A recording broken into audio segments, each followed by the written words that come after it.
తెలంగాణలోనే వందల మంది చనిపోయారు బికాస్ ఆఫ్ హీట్ వేవ్. రాష్ట్ర వ్యాప్తంగా ఇప్పటి వరకు వడదెబ్బతో 22 మంది మరణించారు. Telangana state heat wave action plan. ఎవరైనా వడదెబ్బ దాకి లేకపోతే హీట్ వేవ్ వల్ల ఎవరైనా చనిపోతే వాళ్ళకి ప్రభుత్వము 4 lakh రూపీస్ ఎక్స్గ్రేషియా అమౌంట్ అందజేస్తుంది. 22 మంది హీట్ పెరగడం వల్ల ఒకటే రోజులో చనిపోయారు. ఈ 22 డెత్స్ కి కారణం తెలంగాణ ప్రభుత్వం. అసలు ఈ హీట్ వేవ్ ని అరికట్టడం కోసం తెలంగాణ ప్రభుత్వము తీసుకున్న యాక్షన్ ఏంటి? ఎవరైతే మూసీ నది మరియు మిగతా చెరువులని పొల్యూట్ చేసినారో వాళ్ళ మీద అకౌంటబిలిటీ ఎందుకు వేయట్లేరు? అంటే పైసలు ఉన్న వాళ్ళకి ఒక న్యాయము, పైసలు లేని వాళ్ళకి ఒక న్యాయం. ఇక్కడ చదివిన 3000 లేక్స్ పోయినాయి అంట. ఆ లేక్స్ ని పూర్తి చేసి రియల్ ఎస్టేట్ వ్యాపారంలోకి మొత్తం తీసుకొని వచ్చారు. గవర్నమెంట్స్ కి ఎన్వైరన్మెంట్ స్పెల్లింగ్ రాకపోతే ఇప్పుడు ఇటువంటి తప్పిదాలు వస్తాయి. పోయినసారి ఉన్న ప్రభుత్వం మేము చాలా చెట్లు పెట్టినాం అని అన్నారు. అది ఎంతవరకు కరెక్ట్? తెలంగాణ చెట్లను పెట్టిర్రా? పెద్ద స్కామ్ ఏంటంటే ఆ యూకలిప్టస్ ఎందుకు వేస్తారు? కొంచెం పెద్దగా అయిన దాని తర్వాత దాన్ని నరికి పేపర్ అమ్ముకోవడం కోసం. అంటే ఒక ఫారెస్ట్ కి రీప్లేస్మెంట్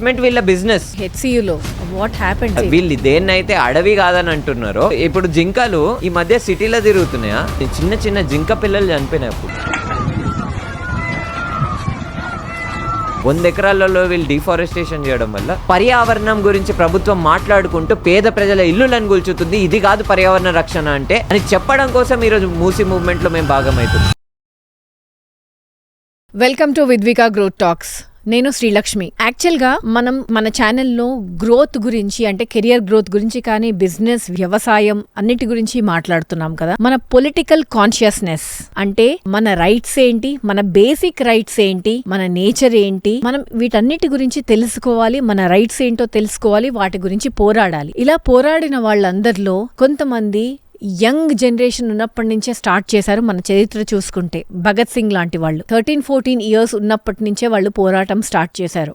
అలాంటి వాళ్ళ నుంచి ఇన్స్పిరేషన్ గా తీసుకుని ఇలాంటి వాళ్ళు కూడా ఉన్నారు అని మీరు ఈ రోజు కాన్వర్సేషన్ వింటే తెలుస్తుంది. Ruchit ASHA Kamal is a social activist. మన తెలంగాణ వ్యాప్తంగానే కాకుండా దేశ వ్యాప్తంగా కూడా దే ఆర్ డూయింగ్ సోషల్ యాక్టివిజమ్స్. మన రీసెంట్ గా జరిగిన హెచ్సియు కేసు తీసుకోవచ్చు, ఇప్పుడు ప్రస్తుతం జరుగుతున్న కేబీఆర్ పార్క్ ఇష్యూ తీసుకోవచ్చు, లేదంటే ఇంత ముందుకు జరిగిన దామగుండం ఫారెస్ట్ ఇష్యూ తీసుకోవచ్చు. అండ్ చాలా ఇంపార్టెంట్ గా సేవ్ మూసీ రివర్ అన్న ప్రాజెక్ట్ ని తీసుకున్నా సరే these guys are making a big impact. కేవలం 21 సంవత్సరాలు మాత్రమే, బట్ తను 15 సంవత్సరాలు ఉన్నప్పటి నుంచి ఎన్నో పుస్తకాలు చదివి నాలెడ్జ్ పెంచుకొని ఈ యాక్టివిజం లో పార్టిసిపేట్ చేస్తున్నాడు. ఈ రోజు ఈ కాన్వర్సేషన్ అమేజింగ్ ఉండబోతుంది.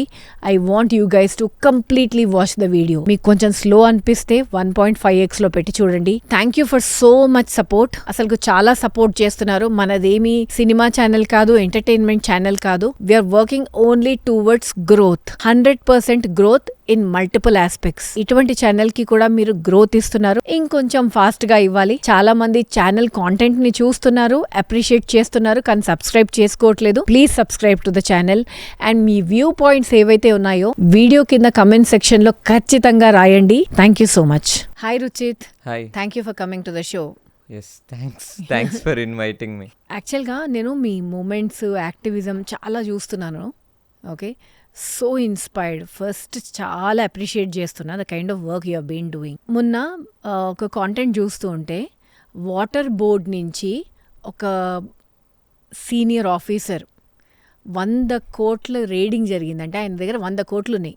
జస్ట్ మన రెగ్యులర్ పబ్లిక్ ఇవ్వాల్సిన వాటర్ ఆయన దందా చేసి అమ్ముకొని ట్యాంకర్కి 5,000, 6,000 పెట్టి అమ్మి 100 కోట్లు సంపాదించాడు. Just 1 person story. సో ఇలా చాలామంది ఉండొచ్చు, ఇంకా వాళ్ళు బయటపడలేదు.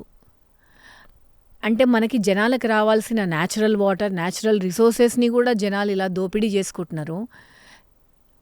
ఎప్పుడైనా ఇటువంటి ఎన్కౌంటర్ చేశారా? Like how do you actually receive it? Hyderabad water ఏదైతే హెచ్డబ్ల్యూఎస్ఎస్బి ఉందో ఆ బోర్డు యొక్క రెస్పాన్సిబిలిటీ ఏంటి? మన హైదరాబాద్ ప్రజలందరికీ లేకపోతే పక్కనున్న ప్రాంతాల్లో ఉన్న ప్రజలకి తాగునీరు అందజేయడము మరియు ఏదైతే మురికి నీళ్ళు ఉందో దాన్ని మేనేజ్ చేయడము ఆ బోర్డు యొక్క రెస్పాన్సిబిలిటీ. అది నిర్వర్తించకుండా ఎవరైతే పొల్యూటింగ్ ఇండస్ట్రీస్ ఉన్నారో వాళ్ళకి కావాలని ఒక్క ఫోన్ కొడితే వాళ్ళ డైరెక్షన్ మేరకు పొల్యూషన్ లైన్స్ని మూసీ నదిలో కలపడము, లేకపోతే ఏదో ఒక నాలాలో లేకపోతే ఏదో ఒక చెరువులో కలపడము, ఇదా రెస్పాన్సిబిలిటీ? ఇదా అసలు వాళ్ళు చేస్తున్న పని? సో బేసికలీ ఇప్పుడు నాలాంటి వాళ్ళు యువత అందరము మేము ముందుకొచ్చి పనిచేయడానికి మేజర్ కారణం ఇదే. ఏవైతే గవర్నమెంట్ డిపార్ట్మెంట్స్ వాళ్ళ రోల్స్ అండ్ రెస్పాన్సిబిలిటీస్, వాళ్ళ డ్యూటీస్ని నిర్వర్తించకుండా ఎక్స్ట్రా పని చేసుకుంటా మొత్తం ప్రజల ధనాన్ని ప్రజల డబ్బుని దోచుకొని మొత్తం అసలు సిస్టమ్స్ని నాశనం పట్టిస్తే మాలాంటి వాళ్ళు ముందుకు వస్తారు కదా. సో ఇంకొకటి మీరు అన్నారు కాబట్టి హెచ్డబ్ల్యూఎస్ఎస్బికి సంబంధించి అసలు అక్కడ ఇష్యూ ఏంటంటే జనరల్ మేనేజర్ ఇంటి మీద రైడ్ జరిగింది కొద్ది రోజుల క్రితం. రైడ్ జరిగినప్పుడు 100 కోట్ల ఆస్తుందని తెలిసింది, ప్లస్ దగ్గర దగ్గర 1 కోటి రూపాయలు క్యాష్ దొరికింది, 2 కోట్ల 20 కిలోల దాకా బంగారం దొరికింది. సో అంటే ఇంత డబ్బు ఎడికెళ్ళి వస్తుంది. ఎవరైతే ఒక చిన్న స్థాయి హెచ్డబ్ల్యూఎస్ఎస్బి జనరల్ మేనేజర్ అంటే is not a chief secretary or something కదా, అంత శాలరీ ఉండదు అసలు నాకు తెలిసి 2 లక్షల శాలరీ కూడా ఉండదు ఆయనకి ఏంటిది నెలకి. అట్లాంటి వ్యక్తి దగ్గర 100 కోట్ల ఆస్తి ఎడికెళ్ళి వచ్చింది, లేకపోతే అన్ని కిలోల బంగారం ఆయన ఇంట్లో ఏం చేస్తుంది, 1 కోటి రూపాయలు క్యాష్ ఏం చేస్తుంది వాళ్ళ ఇంట్లో. So these are very important questions. And నాకు తెలిసి ఈ ప్రశ్నలు లేకపోతే ఇవన్నీ ఇప్పుడు మెయిన్ స్ట్రీమ్లోకి రావడానికి కారణము, లేకపోతే మాలాంటి యువత మేజర్గా రావడానికి కారణము is reflection of that. Corruption చేసే వ్యక్తులు మెయిన్ స్ట్రీమ్లో ఉండి ఇంత ఇంపార్టెంట్ కీలక డిపార్ట్మెంట్స్లో పెద్ద పెద్ద రోల్లో ఉన్నారు కాబట్టి మాలాంటి యువత ముందుకు వస్తున్నారు. సో అది కానీ అంటే మనం ఇంకా ఇప్పుడు ఈ సమ్మర్లో చూసుకుంటే ట్యాంకర్లు కూడా వచ్చే పరిస్థితి లేదు చాలా ఏరియాస్లో. అట్లాంటి పరిస్థితిలో అసలు ఉన్న వాటర్ని తీసుకొని చేయడం అనేది అసలు మైండ్ బ్లాక్ అయింది ఆ న్యూస్ చూసినప్పుడే.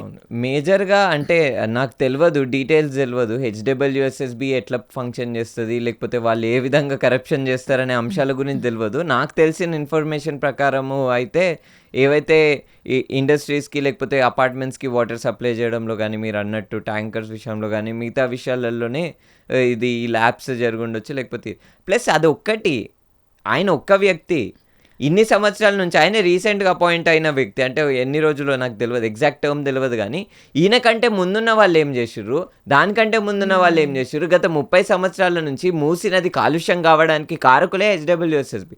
మేము ఇన్ని రోజుల నుంచి సేవ్ మూసీ అని ఏదైతే నినాదం ఎత్తుకుంటున్నామో దాంట్లో మేము అంటున్న ప్రశ్న ఏంది, అడుగుతున్న ప్రశ్న ఏంది, ఎవరైతే మూసీ నది మరియు మిగతా చెరువులని, కుంటలని, నాలాలని పొల్యూట్ చేసినారో, న్యాచురల్ యాక్విఫైర్స్ని పొల్యూట్ చేసినారో వాళ్ళ మీద అకౌంటబిలిటీ ఎందుకు వేయట్లేరు? అంటే పైసలు ఉన్న వాళ్ళకి ఒక న్యాయము, పైసలు లేని వాళ్ళకి ఒక న్యాయము. మూసీ నది పరివాహక ప్రాంతంలో మూసీ నది ఒడ్డు మీద పేద ప్రజలు ఇల్లులను నిర్మించుకొని అక్కడ చెత్త కార్మికులు అంటే వేస్ట్ కలెక్టర్స్ పనిచేస్తారు. అక్కడ ఎవరైతే వేస్ట్ని కలెక్ట్ చేసుకొని సెగ్రిగేట్ చేసి అదే మన జిహెచ్ఎంసీ చేయాల్సిన రెస్పాన్సిబిలిటీని వాళ్ళే స్వతహాగా చేస్తారు. వేస్ట్ కలెక్టర్స్, గార్బేజ్ కలెక్టర్స్, వాళ్ళకి నగరం నడిబొడ్డున ఎక్కడ ఉండాలన్నా కానీ రియల్ ఎస్టేట్ ఏంటి డబ్బులు రెంట్ కట్టలేరు. వాళ్ళు రెంట్ కట్టినా కానీ వాళ్ళు వేస్ట్ని ఎట్లా సపరేట్ చేయగలుగుతారు? కాబట్టి మూసీ నది లాంటి ప్రాంతాలలో వాళ్ళు అక్కడ ఉంటారు. వాళ్ళని ఎవరైతే నగరాన్ని శుభ్రంగా ఉంచుతున్నారో, ఎవరైతే ఈ మొత్తం సిటీని క్లీన్గా ఉంచుతున్నారో వాళ్ళని ఎంక్రోచర్స్ అని ఫ్రేమ్ చేసి, వాళ్ళని పొల్యూటర్స్ అని ఫ్రేమ్ చేసి వాళ్ళ ఇల్లులను కూల్చుతుంది ప్రభుత్వము.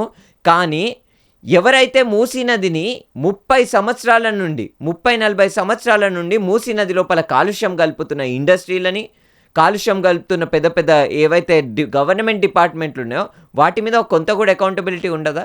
ఇది కరెక్ట్ ప్రశ్న కాదా? అదే మేము అడుగుతున్నదే అది. హెచ్డబ్ల్యూఎస్ఎస్బి ఒక చిన్న కేసు, జిహెచ్ఎంసీ అధికారులు ఎన్ని ల్యాప్సెస్ చేసినారు, ఎంత కరప్షన్ చేసినారు, పోలీస్ అధికారులు, పొల్యూషన్ కంట్రోల్ బోర్డు వాళ్ళు, ఇప్పుడు మనం హెచ్డబ్ల్యూఎస్ఎస్బి గురించి మాట్లాడుతున్నాము, వీళ్ళది ఇంకా తక్కువ రోళ్ళు. Telangana TGPCB, Telangana pollution control board, దీన్ని రెస్పాన్సిబిలిటీ ఏంది? ఏదైనా కొత్త ఇండస్ట్రీ వస్తే వాళ్ళ క్లియరెన్స్ ఇవ్వడము, ఈ పలానా ఇండస్ట్రీ ఇంత పొల్యూషన్ చేస్తుంది, లేకపోతే పొల్యూషన్ని విడుదల చేయట్లేదు అని. వాళ్ళు ఎంత కరప్షన్ చేస్తున్నారు? వాళ్ళు చేసే కరప్షన్ వల్ల ఎంతమంది ప్రజల ఆరోగ్యం ఖరాబ్ అవుతుంది, ఎంత నీళ్ళల్లో, మూసీ నది నీళ్ళల్లో ఎంత కాలుష్యం జరుగుతుంది. ఇవి మేము అడుగుతున్న ప్రశ్నలు, అందుకని మేము వస్తున్నాం ఈరోజు ముందుకి. కరెక్ట్. అంటే ఇవన్నీ వింటూ ఉంటే ఫ్రస్ట్రేషన్ ఎందుకు రాకుండా ఉంటుంది? తప్పకుండా వస్తుంది.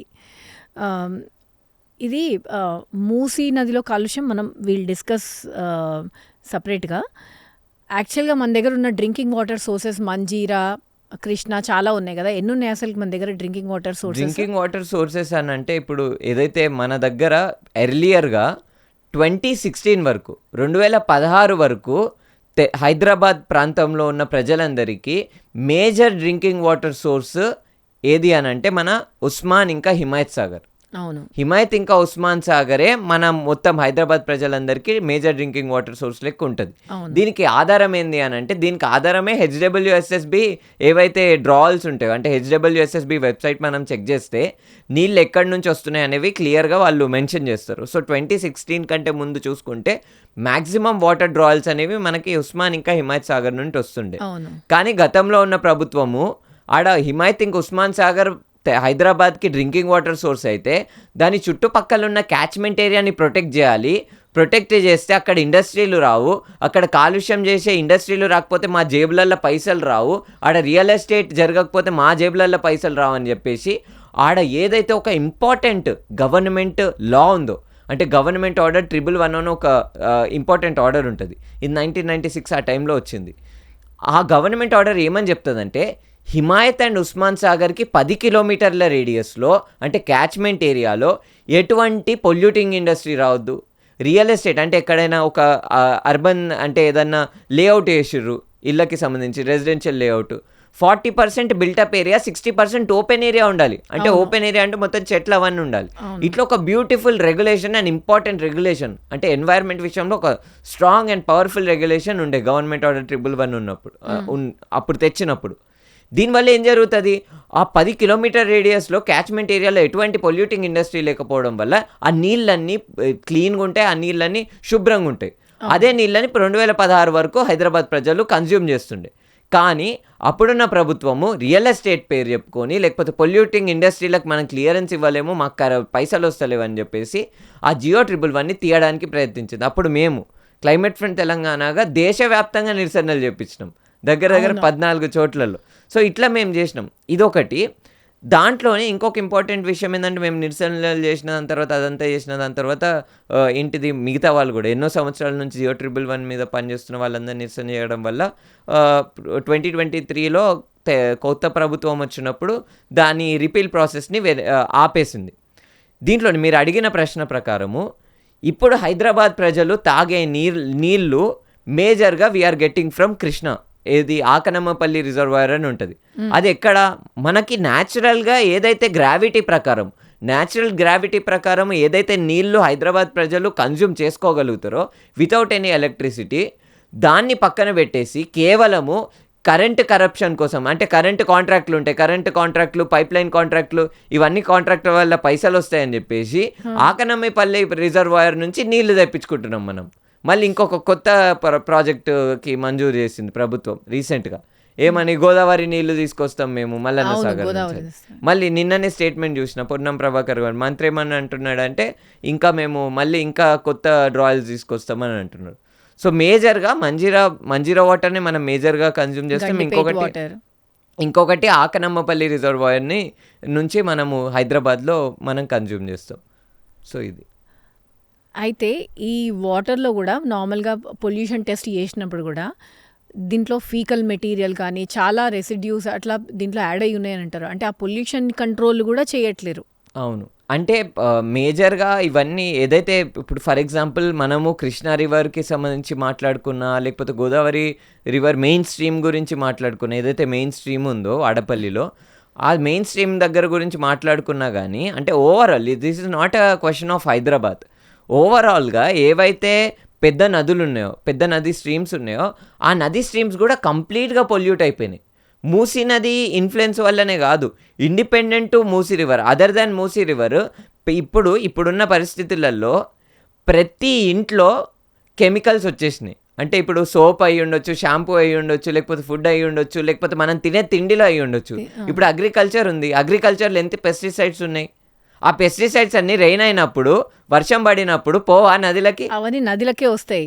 సో ఇది పొల్యూటింగ్ ఆస్పెక్ట్స్, లేకపోతే కెమికల్స్ అనేవి, టాక్సిన్స్ అనేవి ఆబ్వియస్గా ఫ్లో అవుతున్నాయి రివర్ లోపలికి, ఇంకా మిగతా ఆక్విఫైర్స్ లోపలికి, అన్ని చోట్లకి. It is also flowing into our drinking water, it is also flowing into అస్.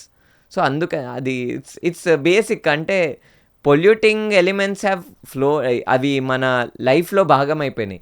ఎయిర్లో, వాటర్లో, సాయిల్లో, ఫుడ్లో, అన్ని విషయాలు. ఇప్పుడు బ్లడ్లో కూడా 2 years బ్యాక్ వచ్చిన రిపోర్ట్ ప్రకారము మైక్రో ప్లాస్టిక్ అనేది బేబీ లోపల కూడా కనిపిస్తుంది మనకి, ఫీటస్ లోపల కూడా, ఇంకా మిగతా బ్లడ్ లోపల కూడా మనకు కనిపిస్తుంది. ఇంత దారుణమైన పరిస్థితులు ఉన్నాం మనం ఇప్పుడు. అంతా డబ్బులకు ఎగబడి చేసిన అన్యాయమైన పనులతోని వీఆర్ ఓన్లీ సఫరింగ్. అవును. అంటే ఎవడో చేసిన పనికి ఎవడికో లాభం పోయింది, నష్టం మనకుంది. పేద ప్రజలకి నష్టము, పైసలున్నోడికి లాభము. ఈ మాట ఎందుకు అంటున్నా అంటే ప్రపంచవ్యాప్తంగా 128 బిలియనర్స్ని కనుక మనం తీసుకుంటే ఒక అసెస్మెంట్ ప్రకారము 128 బిలియనర్స్ ఎంతైతే కార్బన్ ఎమిషన్ ప్రతి సంవత్సరం చేస్తారో, అంటే 128 ఏదైతే టాప్ బిలియనర్స్ ఉన్నారో మన ప్రపంచంలో, వాళ్ళు ఎంతైతే కార్బన్ ఎమిషన్ చేస్తారో దాని ఈక్వలెంట్ కార్బన్ ఎమిషన్ మొత్తం ఫ్రాన్స్ దేశం చేస్తుంది. అంటే 128 billionaires are releasing carbon emission equivalent to entire country. అంటే మనము ఎంత డిస్పారిటీ ఉందో అర్థం చేసుకోవాలి. అంటే పొల్యూషన్లో కూడా ఎవడెంత పొల్యూషన్ చేస్తున్నాడు, ఎవడు దాని బ్రంట్ ఫేస్ చేస్తున్నాడు అనేది కూడా మనం అర్థం చేసుకోవాలి. అంటే నేనైతే చెప్పను వేగ్గా. ఒకప్పుడు I use to tell that all humans are responsible for climate change and everything. Now I don't tell. There are people and those people have addresses, those people have they are paying taxes and everything. క్లియర్గా తెలుస్తుంది మనకి ఎవరు carbon emission చేస్తున్నారు, ఏ దేశం carbon emission చేస్తుంది, ఏ దేశం pollution చేస్తుంది, ఏ దేశం నష్టపోతుంది అనేది అంత క్లియర్గా ఉంది. భారతదేశము మీరు చూసుకుంటే క్లైమేట్ రిస్క్ ఇండెక్స్ మీరు చూసుకుంటే భారతదేశం రిస్క్ ఇండెక్స్లో టాప్లో ఉంది. కానీ క్లైమేట్ కాంట్రిబ్యూషన్ విషయంలో మనం కనుక హిస్టారికల్ ఎమిషన్స్ని చూసుకుంటే భారతదేశం టాప్లో లేదు. యుఎస్ ఉంది, చైనా ఉంది, రష్యా ఉంది, యూరోపియన్ కంట్రీస్ ఉన్నాయి, కానీ ఇండియా లేదు. సో ఇట్లా దాదాపు మనం ఒక లాస్ట్ 30 ఏండ్ల నుంచి చూసుకుంటే గనక ఎక్కడో చదివినా 3000 లేక్స్ పోయినాయి అంట. అవును, హైదరాబాద్ మొత్తము 3000 లేక్స్ ఉండే, ఇప్పుడు దగ్గర 175కి వచ్చినాయి. అంటే వీటిని ఆ లేక్స్ని పూడ్చేసి రియల్ ఎస్టేట్ వ్యాపారంలోకే మొత్తం తీసుకొని వచ్చారు. అవును, అంతే. అంటే ఏదైతే గవర్నమెంట్స్ ఉన్నాయో, గవర్నమెంట్స్కి ఎన్వైర్న్మెంట్ స్పెల్లింగ్ రాకపోతే, ఈకాలజీ స్పెల్లింగ్ రాకపోతే, లేకపోతే ఈకాలజీ అనే పదం చాప్టర్ వాళ్ళు మిస్ చేస్తే అధికారులు, అప్పుడు ఇటువంటి తప్పిదాలు వస్తాయి. ఇప్పుడు ఆ ఫారెస్ట్ డిపార్ట్మెంట్ అధికారులు ఉన్నారు, లేకపోతే ఎన్వైర్న్మెంట్ మినిస్టర్ ఇప్పుడు కాదు కదా, 30 సంవత్సరాల నుంచి పర్యావరణంకి సంబంధించిన మినిస్టర్లు ఉన్నారు కదా. మరి వాళ్ళు ఇన్ని సంవత్సరాల నుంచి పర్యావరణాన్ని పక్కన పెట్టి ఎట్లున్నారో నాకు అర్థమవుతలే. Lake is part of environment కదా. వాళ్ళు ఇంత అంటే వాళ్ళ కళ్ళ ముందే ఇన్ని లేకులు, ఒక్కటి కాదు, రెండు కాదు, దగ్గర 2700 లేక్స్ హైదరాబాద్ వ్యాప్తంగా మొత్తము కోల్పోయినప్పుడు ఏం చేస్తున్నారు మరి అప్పుడున్న పాలక వర్గాలు? నేను అందుకనే అంట, ఎన్వైర్న్మెంట్కి సంబంధించి గవర్నమెంట్స్కి ఎటువంటి సీరియస్నెస్ లేదు. ఒకప్పుడు ప్రజలకి కూడా ఒక అండర్స్టాండింగ్, అంటే ఎన్వైర్న్మెంట్ ఏముంది, పర్యావరణం అంటే ఒక ఎక్స్ట్రాక్టివ్ ఆస్పెక్ట్ ఉంటుండే. అంటే ఏమని, ఎంత ఇది అన్లిమిటెడ్ అన్నట్టు ఉంటుండే. అంటే అడవులు ఏముంది, ఏడబడితే ఆడ అడవులు ఉంటాయి అనే పర్స్పెక్టివ్లు ఉంటుండే. ఇప్పుడు అట్లా లేవు. అడవులన్నీ ఖతం అయిపోయినాయి, లేక్స్ అన్నీ ఖతం అయిపోయినాయి, నదులు కూడా మ్యాక్సిమం చోట్లలో మొత్తం పొల్యూట్ అయిపోయినాయి. కాబట్టి లిమిటెడే ఉంది. ఫారెస్ట్ కూడా లిమిటెడ్ అయిపోయింది. ఒకప్పుడు దెర్ వాజ్ అ పర్సెప్షన్, ఊర్లలో కూడా ఏడైనా కానీ మొత్తం మా ఊరు నడుచుకుంటూ పోతే ఎంత దూరం పోతే అంత దూరం అడవి అనే పర్సెప్షన్ ఉంటుండే. ఇప్పుడు అడవులు లేవు కదా, ఏడున్నాయి అడవులు? చిన్న ప్యాచెస్లో గ్రీన్ ప్యాచెస్ కనిపిస్తాయి కానీ లేవు. సో నేను అంటున్న విషయం ఏంటంటే, అప్పుడు ప్రజల్లో మరియు పాలక వర్గాల లోపల పర్యావరణం పట్ల సీరియస్నెస్ లేదు, పర్యావరణం అన్లిమిటెడ్ సోర్స్ అనే ఆలోచన ఉంటుండే.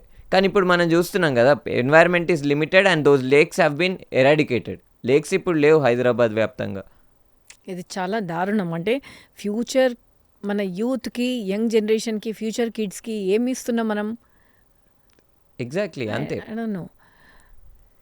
ఇప్పుడు మనం ఫారెస్ట్ గురించి అన్నారు కాబట్టి, యాక్చువల్గా I think you have participated in Damagundam forest, దాంట్లో కూడా హౌ వాజ్ ఏ మూమెంట్ అసలుకు? అంటే మీకు ఎటువంటి ఛాలెంజెస్ వచ్చినాయి గవర్నమెంట్ నుంచి కానీ ఏమన్నా? సో యాక్చువల్లీ దామగుండం ఇష్యూలో మేము ఇన్వాల్వ్ అయ్యింది, నేను 2024లో నాకు తెలిసి జూలై మంత్లో ఐ వాజ్ ఇన్ హర్యానాలో. అక్కడ మొత్తము ఒక గ్రీన్ మేనిఫెస్టో తయారు చేస్తున్న, అక్కడ ఎన్నికలు ఉన్నాయి కాబట్టి అక్కడ ఫార్మింగ్, అగ్రికల్చర్కి సంబంధించి అక్కడ ఎక్స్టెన్సివ్ ఫార్మింగ్ జరుగుతుంది. అంటే చాలా పెస్టిసైడ్స్ యూజ్ చేస్తారు, చాలా వాటర్ యూజేజ్ ఉంటుంది, చాలా ఎక్కువ ఫార్మింగ్ జరుగుతుంది అక్కడ. అక్కడున్న విషయాల మీద ఐ వాజ్ వర్కింగ్. అప్పుడే ప్యారలల్గా మా టీం ఇక్కడ climate friend Telangana team members ఒక ఫ్యాక్ట్ ఫైండింగ్కి వెళ్ళిండే. దామగుండం అడవిలో ఇట్లా డీఫారెస్టేషన్ జరుగుతుంది, 12 లక్షల చెట్లు నరుకుతున్నది ప్రభుత్వము అని తెలిసినప్పుడు మా టీం అక్కడ ఫ్యాక్ట్ ఫైండింగ్కి వెళ్ళినప్పుడు మాకు తెలిసిన విషయం ఏంటంటే దామగుండం అనేది ఒక declared reserve forest. Damagundam was a reserve forest. అంటే ప్రభుత్వము ఒక చోటుని, ఒక ఏరియాని రిజర్వ్ ఫారెస్ట్ ఎందుకు నోటిఫై చేస్తే దానికి ఒక పర్టికులర్ క్రైటీరియా ఉంటుంది. దాని తర్వాతనే రిజర్వ్ ఫారెస్ట్ లెక్క ప్రకటిస్తుంది. ఆ డిక్లేర్డ్ రిజర్వ్ ఫారెస్ట్ని అక్కడున్న ఏదైతే గవర్నమెంట్ ఉందో మన తెలంగాణ గవర్నమెంట్ అక్కడున్న లోకల్ ప్రజలతో ఎటువంటి చర్చలు జరపకుండా ఇల్లీగల్గా ఒక వ్యక్తి అయితే ఏమన్నాడంటే అక్కడ ప్రజా అభిప్రాయ సేకరణ అంటే ఏదైతే పబ్లిక్ హియరింగ్ ఉంటుందో పబ్లిక్ హియరింగ్లో సంతకం పెట్టేటప్పుడు బందూకు పెట్టి ఏంటిది మీరు కనుక ఈ పర్టికులర్ ప్రాజెక్ట్కి మీరు కనుక క్లియరెన్స్ ఇవ్వకపోతే లేకపోతే అంగీకారం చెప్పకపోతే బందూకు చూపించి కాల్ చేస్తాము అని కూడా బెదిరించిండంట. ఇది నేనంటున్న విషయం కాదు, అక్కడున్న లోకల్ వ్యక్తి ఇచ్చిన స్టేట్మెంట్ 2024లో మేము ఉద్యమం చేస్తున్న టైంలో. సో ఇంత పొలిటికల్ ప్రెషర్ పెట్టుకొని ఇవన్నీ పెట్టుకొని ఇక్కడ ఈ ప్రాజెక్ట్ జరుగుతుందన్న టైంలో మా టీం అక్కడికి వెళ్ళి ఫ్యాక్ట్ ఫైండింగ్ చేసిన దాని తర్వాత ఒక 10 రోజుల్లో ఇనాగరేషన్ అనగానే మేము దేశవ్యాప్తంగా నిరసనలు చేపించినాం. అంటే వరంగల్లో ఏంటి ఫారెస్ట్ కాలేజ్లో ఇట్లా చాలా ప్లేసెస్లో నిరసనలు జరిగిన దాని తర్వాత ప్రాజెక్ట్ కొన్ని రోజులు హాల్ట్ అయిన టైంకి I had to come back. ఇంత పెద్ద 2900 ఎకరాల భూమి అని అంటే హెచ్సియూలో ఎంత 400 ఎకరాలు, ఇప్పుడు కేబీఆర్లో ఎంత 2000 చెట్లు, ఆడ దగ్గర న్యూస్ రిపోర్ట్లు చెప్పిన దాని ప్రకారము 12 లక్షల చెట్లు, ప్రభుత్వం చెప్తున్న దాని ప్రకారము 190,000 చెట్లు ప్రభుత్వం చెప్పిన రికార్డు. తర్వాత వాళ్ళు లేదు 10,000 చెట్లే అని బాగా డైలాగులు మార్చారు. కానీ ప్రభుత్వం అఫీషియల్గా ఇచ్చిన స్టేట్మెంట్ ప్రకారము 190,000 చెట్లు వాళ్ళు అన్నదాని. ఇంత పెద్ద డిస్ట్రక్షన్ జరుగుతుంది కాబట్టి ఖచ్చితంగా పనిచేయాలని చెప్పి ఇంకా I was also working on it. అప్పుడు మేము అక్కడికి వెళ్ళి రౌండ్ టేబుల్ కాన్ఫరెన్స్ పెట్టిండ్రు, అక్కడ ఉన్న POW గీతక్క ఇంకా మిగతా వాళ్ళు. దాని తర్వాత మేము అక్కడ దాని గురించి అవేర్నెస్ చేయడము ఇవన్నీ చేయడము. అడవి బతుకమ్మ అప్పుడే స్టార్ట్ అయింది. దాంతోపాటు అడవి బతుకమ్మ అప్పుడు మేము దామగుండం టైంలో ప్రభుత్వము ఎటువంటి పర్మిషన్ ఇవ్వట్లేదు నిరసనలకి. రెండోది ఏంటంటే బతుకమ్మ టైము ప్లస్ విమలక్క ఏంటిది బహుజన బతుకమ్మ అని ఒక ప్రోగ్రామ్ చేస్తుంది. అంటే it's a festival that she does every year and which is very powerful. దానికి ఒక హిస్టరీ ఉంది. సో దానికి సంబంధించి ఎందుకు మనము బతుకమ్మ చేయొద్దు అడవి దగ్గర దామగుండం లోపల అనే ఐడియా పాపప్ అయినప్పుడు we were trying to do Bathukamma. అప్పుడు పోలీస్ వాళ్ళు పర్మిషన్ నిరాకరించిండ్రు. ఒక ఫెస్టివల్ని సెలబ్రేట్ చేసుకోవడానికి వాళ్ళు పర్మిషన్ నిరాకరిస్తే అప్పుడు హైకోర్టుకి వెళ్ళి పర్మిషన్ తీసుకొస్తే హైకోర్టు చెప్పింది మీరు ఎటువంటి రిస్ట్రిక్షన్స్ పెట్టలేరు, ఇట్స్ అ ఫెస్టివల్, వాళ్ళు ఇంకా క్రియేటివ్గా యూజ్ చేస్తున్నారు, మీరు అప్రిషియేట్ చేయాలి అని చెప్పేసి అక్కడ జడ్జి అని అన్నాడు. దాని తర్వాత పోలీస్ బందోబస్తు కూడా ఇవ్వాలి అని అన్నాడు. దాని తర్వాత బతుకమ్మ ఫెస్టివల్ చేసినాం. వై వి సెలబ్రేట్ అడవి బతుకమ్మ అంటే అది అయిన దాని తర్వాత భారీ సంఖ్యలో ప్రజలందరూ రెస్పాండ్ అయ్యారు. విమలకు ఒక పాట తయారు చేసింది, మా సభ్యులు కూడా అప్పుడే టైంకి పాటలు తయారు చేసారు. చాలా ప్లేస్ దామగుండం టైంలో దగ్గర 10 పాటలు తయారైనాయి. ఇండిపెండెంట్గా ఎవరైతే ఫోక్ సింగర్స్ ఉన్నారో వాళ్ళే ఒక ఇండిపెండెంట్గా వాళ్ళే సాంగ్ ప్రొడ్యూస్ చేసుకొని రిలీజ్ చేసినారు. అట్లా కల్చరల్ రెసిస్టెన్స్ కూడా బాగుండే. దాన్నే క్యారీ చేసుకుంటూ మేము ఇప్పటికీ అడవి బతుకమ్మని కంటిన్యూ చేస్తున్నాం. పోయిన సంవత్సరం చేసినాము, ఈ సంవత్సరం కూడా భారీ ఎత్తున చేస్తాము. పోయిన సంవత్సరం మేము అడవి బతుకమ్మ అని ఒక స్పెషల్ సాంగ్ విడుదల చేసినాము. దాంట్లో అన్ని విషయాలని అంటే కేవలము తెలంగాణలో ఉన్న అడవే కాదు, ఆఫ్రికాలో ఉన్న అడవి, ఆస్ట్రేలియాలో ఉన్న అడవి, అమెజాన్ అడవి, ఆరావళి, కాజీరంగా ఇట్లా దేశవ్యాప్తంగా ప్రపంచవ్యాప్తంగా పర్యావరణానికి సంబంధించి ఏదైతే ఉద్యమాలు జరుగుతున్నాయో వాటన్నిటిని గుర్తు చేసుకుంటూ అడవి బతుకమ్మని సెలబ్రేట్ చేద్దామని అనుకున్నాం. సో అట్లా నైస్. ఈ చెట్ల విషయానికి వస్తే డే బై డే అంటే ఇప్పుడు మనం చూసుకుంటే రీసెంట్గా మొన్న వచ్చిన న్యూసే తెలంగాణలోనే 100 మంది చనిపోయినారు బికాస్ ఆఫ్ హీట్ వేవ్. అవును. ఓకే, అంటే మనం చెట్లు నరకడం వల్లనే కదా ఇంత హీట్ పెరిగింది కూడా. గ్లోబల్ వార్మింగ్ మల్టిపుల్ రీజన్స్ ఉండొచ్చు, but this is the major reason. అవును. అండ్ గ్రౌండ్ వాటర్ కూడా చూసుకుంటే కనుక ఇంతకుముందుకు దాదాపు మనకు 30% వరకు వాటర్ ఇనికిపోయేవి భూమిలోకి, కానీ ఇప్పుడు దాదాపు ఓన్లీ 4 to 5% మట్టుకే భూమిలోకి వెళ్తున్నాయి. సో గ్రౌండ్ వాటర్ అనేది కూడా డిప్లీట్ అయిపోతున్నాయి, తగ్గిపోతున్నాయి కదా. సో ఈ చెట్లు నాటకపోవడం వల్ల వాటర్ ప్రాబ్లం అది మనమే ఫేస్ చేస్తున్నాం. అవును. తర్వాత మళ్ళీ ఈ టెంపరేచర్ రైజింగ్ అది మనమే ఫేస్ చేస్తున్నాం. ఆ మెయిన్ కోర్ రూట్ కాజ్ని సాల్వ్ చేస్తే ఇదంతా సాల్వ్ అవుతుంది. మీరు చెప్పేది 100% వాస్తవము. ఇది Telangana state heat wave action plan. అంటే ఓకే. తెలంగాణ ప్రభుత్వము మొన్ననే విడుదల 10-15 రోజులు కూడా అయితలేదు, వాళ్ళు విడుదల చేసిన హీట్ వేవ్ యాక్షన్ ప్లాన్ ఇది. ఈ రిపోర్ట్ అనాలిసిస్ చేస్తున్నాము, మొత్తానికి అయిపోయింది మ్యాక్సిమము. ఈ హీట్ వేవ్ యాక్షన్ ప్లాన్లో కూడా వీళ్ళు మాట్లాడుతున్నవి ఇవే అంశాలు. ఏమని, తెలంగాణలో హీట్ వేవ్ రిస్క్ ఉంది, తెలంగాణలో హీట్ పెరిగిపోతుంది, తెలంగాణలో ప్రతి సంవత్సరం హీట్ పెరిగిపోతుందని చాలా అంశాలు దీంట్లో మెన్షన్ చేసినారు. హీట్ డెత్స్ కాజ్ అవుతున్నాయి అనే చాలా అంశాలను వీళ్ళు పెట్టిండ్రు. నేను ఈ పాడ్కాస్ట్ రూపంగా లేకపోతే ఇంటర్వ్యూ రూపంగా నేను చెప్పాలని అనుకుంటున్నా తెలంగాణ ప్రజలకి, ఎవరైనా వడదెబ్బ తాకి లేకపోతే హీట్ వేవ్ వల్ల ఎవరైనా చనిపోతే వాళ్ళకి ప్రభుత్వము 4 lakh rupees ఎక్స్గ్రేషియా అమౌంట్ అందజేస్తుంది. 4 lakh rupees to 50,000 rupees ex gratia amount అందజేస్తుంది. కాబట్టి నేను ఈ రూపంగా చెప్తున్నా, ప్రతి ఒక్కరు దీన్ని క్లెయిమ్ చేసుకోవాలి. రెవెన్యూ డిపార్ట్మెంట్ ఏదైతే డిజాస్టర్ డిపార్ట్మెంట్ ఉందో, లేకపోతే అక్కడున్న కలెక్టర్నో లేకపోతే మిగతా వాళ్ళని రీచ్ అవుట్ చేస్తే వాళ్ళు ఖచ్చితంగా దాన్ని ప్రాసెస్ చేస్తారు. రీసెంట్గా కూడా కొంతమందికి ప్రభుత్వం ప్రకటించింది. ఎందుకంటే మొన్న ఒక న్యూస్ రిపోర్ట్ ప్రకారం ఒకటే రోజులో 22 మంది చనిపోయారు. మన తెలంగాణలో 22 మంది హీట్ పెరగడం వల్ల ఒకటే రోజులో చనిపోయినారు. సో అట్లా చాలా సివియర్ హీట్ని మనం ఫేస్ చేస్తున్నాము. కాబట్టి నేను చెప్తున్నా, ఎక్స్గ్రేషియా ఏదైతే ఉందో అది ప్రభుత్వం అఫీషియల్గా చాలా చోట్లలో లేదు. మన తెలంగాణ ప్రభుత్వము 2024లో ప్రకటించింది that heat wave is an official disaster అని. అంటే అఫీషియల్గా హీట్ వేవ్ని ఒక డిజాస్టర్ లెక్క ప్రకటించింది. కాబట్టి వేరే చోట్లలో అది లేదు. కాబట్టే ఇప్పుడు మనకి ఎక్స్గ్రేషియా అనేది అందజేస్తున్నారు. సో నేను అంటున్న విషయం ఏంటంటే, ఈ హీట్ వేవ్ అనేది ఇంత ఇంపార్టెంట్. ప్రభుత్వమే హీట్ వేవ్ని ఒక డిజాస్టర్గా డిక్లేర్ చేసినప్పుడు మరి ఆ హీట్ వేవ్ని అరికట్టడం కోసము ప్రభుత్వం చేస్తున్న పని ఏంటి? దీంట్లో వీళ్ళు రాసుకున్నారు ఒక పాయింట్ ఏమని, మీరు ప్రజలందరికీ అవగాహన కల్పించాలి, హీట్ వేవ్ వచ్చినప్పుడు అందరికీ సమాచారం వెళ్ళిపోవాలని. సమాచారం మీకు ఎప్పుడైనా వచ్చిందా హీట్ వేవ్ వచ్చినప్పుడు? ఏం రాలేదు, మేమే గూగుల్ చేసుకుంటాం. సో మీరే గూగుల్ చేసుకుంటారని అంటే మనకి కొంత విద్య ఉంది అవన్నీ. అసలు హీట్లో ఎక్స్పోజ్ అయి పనిచేసే వాళ్ళు ఎవరు? కూలీ పని చేసుకునే వాళ్ళు, construction workers, farmers, agricultural labourers, street vendors, Ola Rapido workers. మరి అటువంటి వాళ్ళకి, అటువంటి వర్కర్స్ ఆఫ్ ద తెలంగాణ ఎవరైతే వర్కర్స్ ఉన్నారో తెలంగాణలో, కార్మికులు ఉన్నారో తెలంగాణలో, వాళ్ళకి అర్థమయ్యేటట్టు వాళ్ళకి ఇన్ఫర్మేషనే లేదు హీట్ వేవ్ గురించి, వాళ్ళకి అసలు సమాచారమే లేదు హీట్ వేవ్ గురించి. ఏం చేసింది ప్రభుత్వము? దీంట్లో రాసుకున్నారు వీళ్ళు పెద్దగా, ఏమని, ఇన్ఫర్మేషన్ డిసెమినేషన్ అని రాసుకున్నారు పెద్ద పాయింట్. మరి ఆ ఇన్ఫర్మేషన్ డిసెమినేషన్ ఏడ జరిగింది? అసలు ఈ హీట్ వేవ్లో ఈ 22 డెత్స్కి కారణం తెలంగాణ ప్రభుత్వము. సరే, అఫీషియల్ డిజాస్టర్ ప్రకటించే విషయంలో నేను అప్రిషియేట్ చేస్తా that Telangana government has officially declared heat wave as a disaster. కానీ అసలు ఈ హీట్ వేవ్ని అరికట్టడం కోసం తెలంగాణ ప్రభుత్వము తీసుకున్న యాక్షన్ ఏంటి?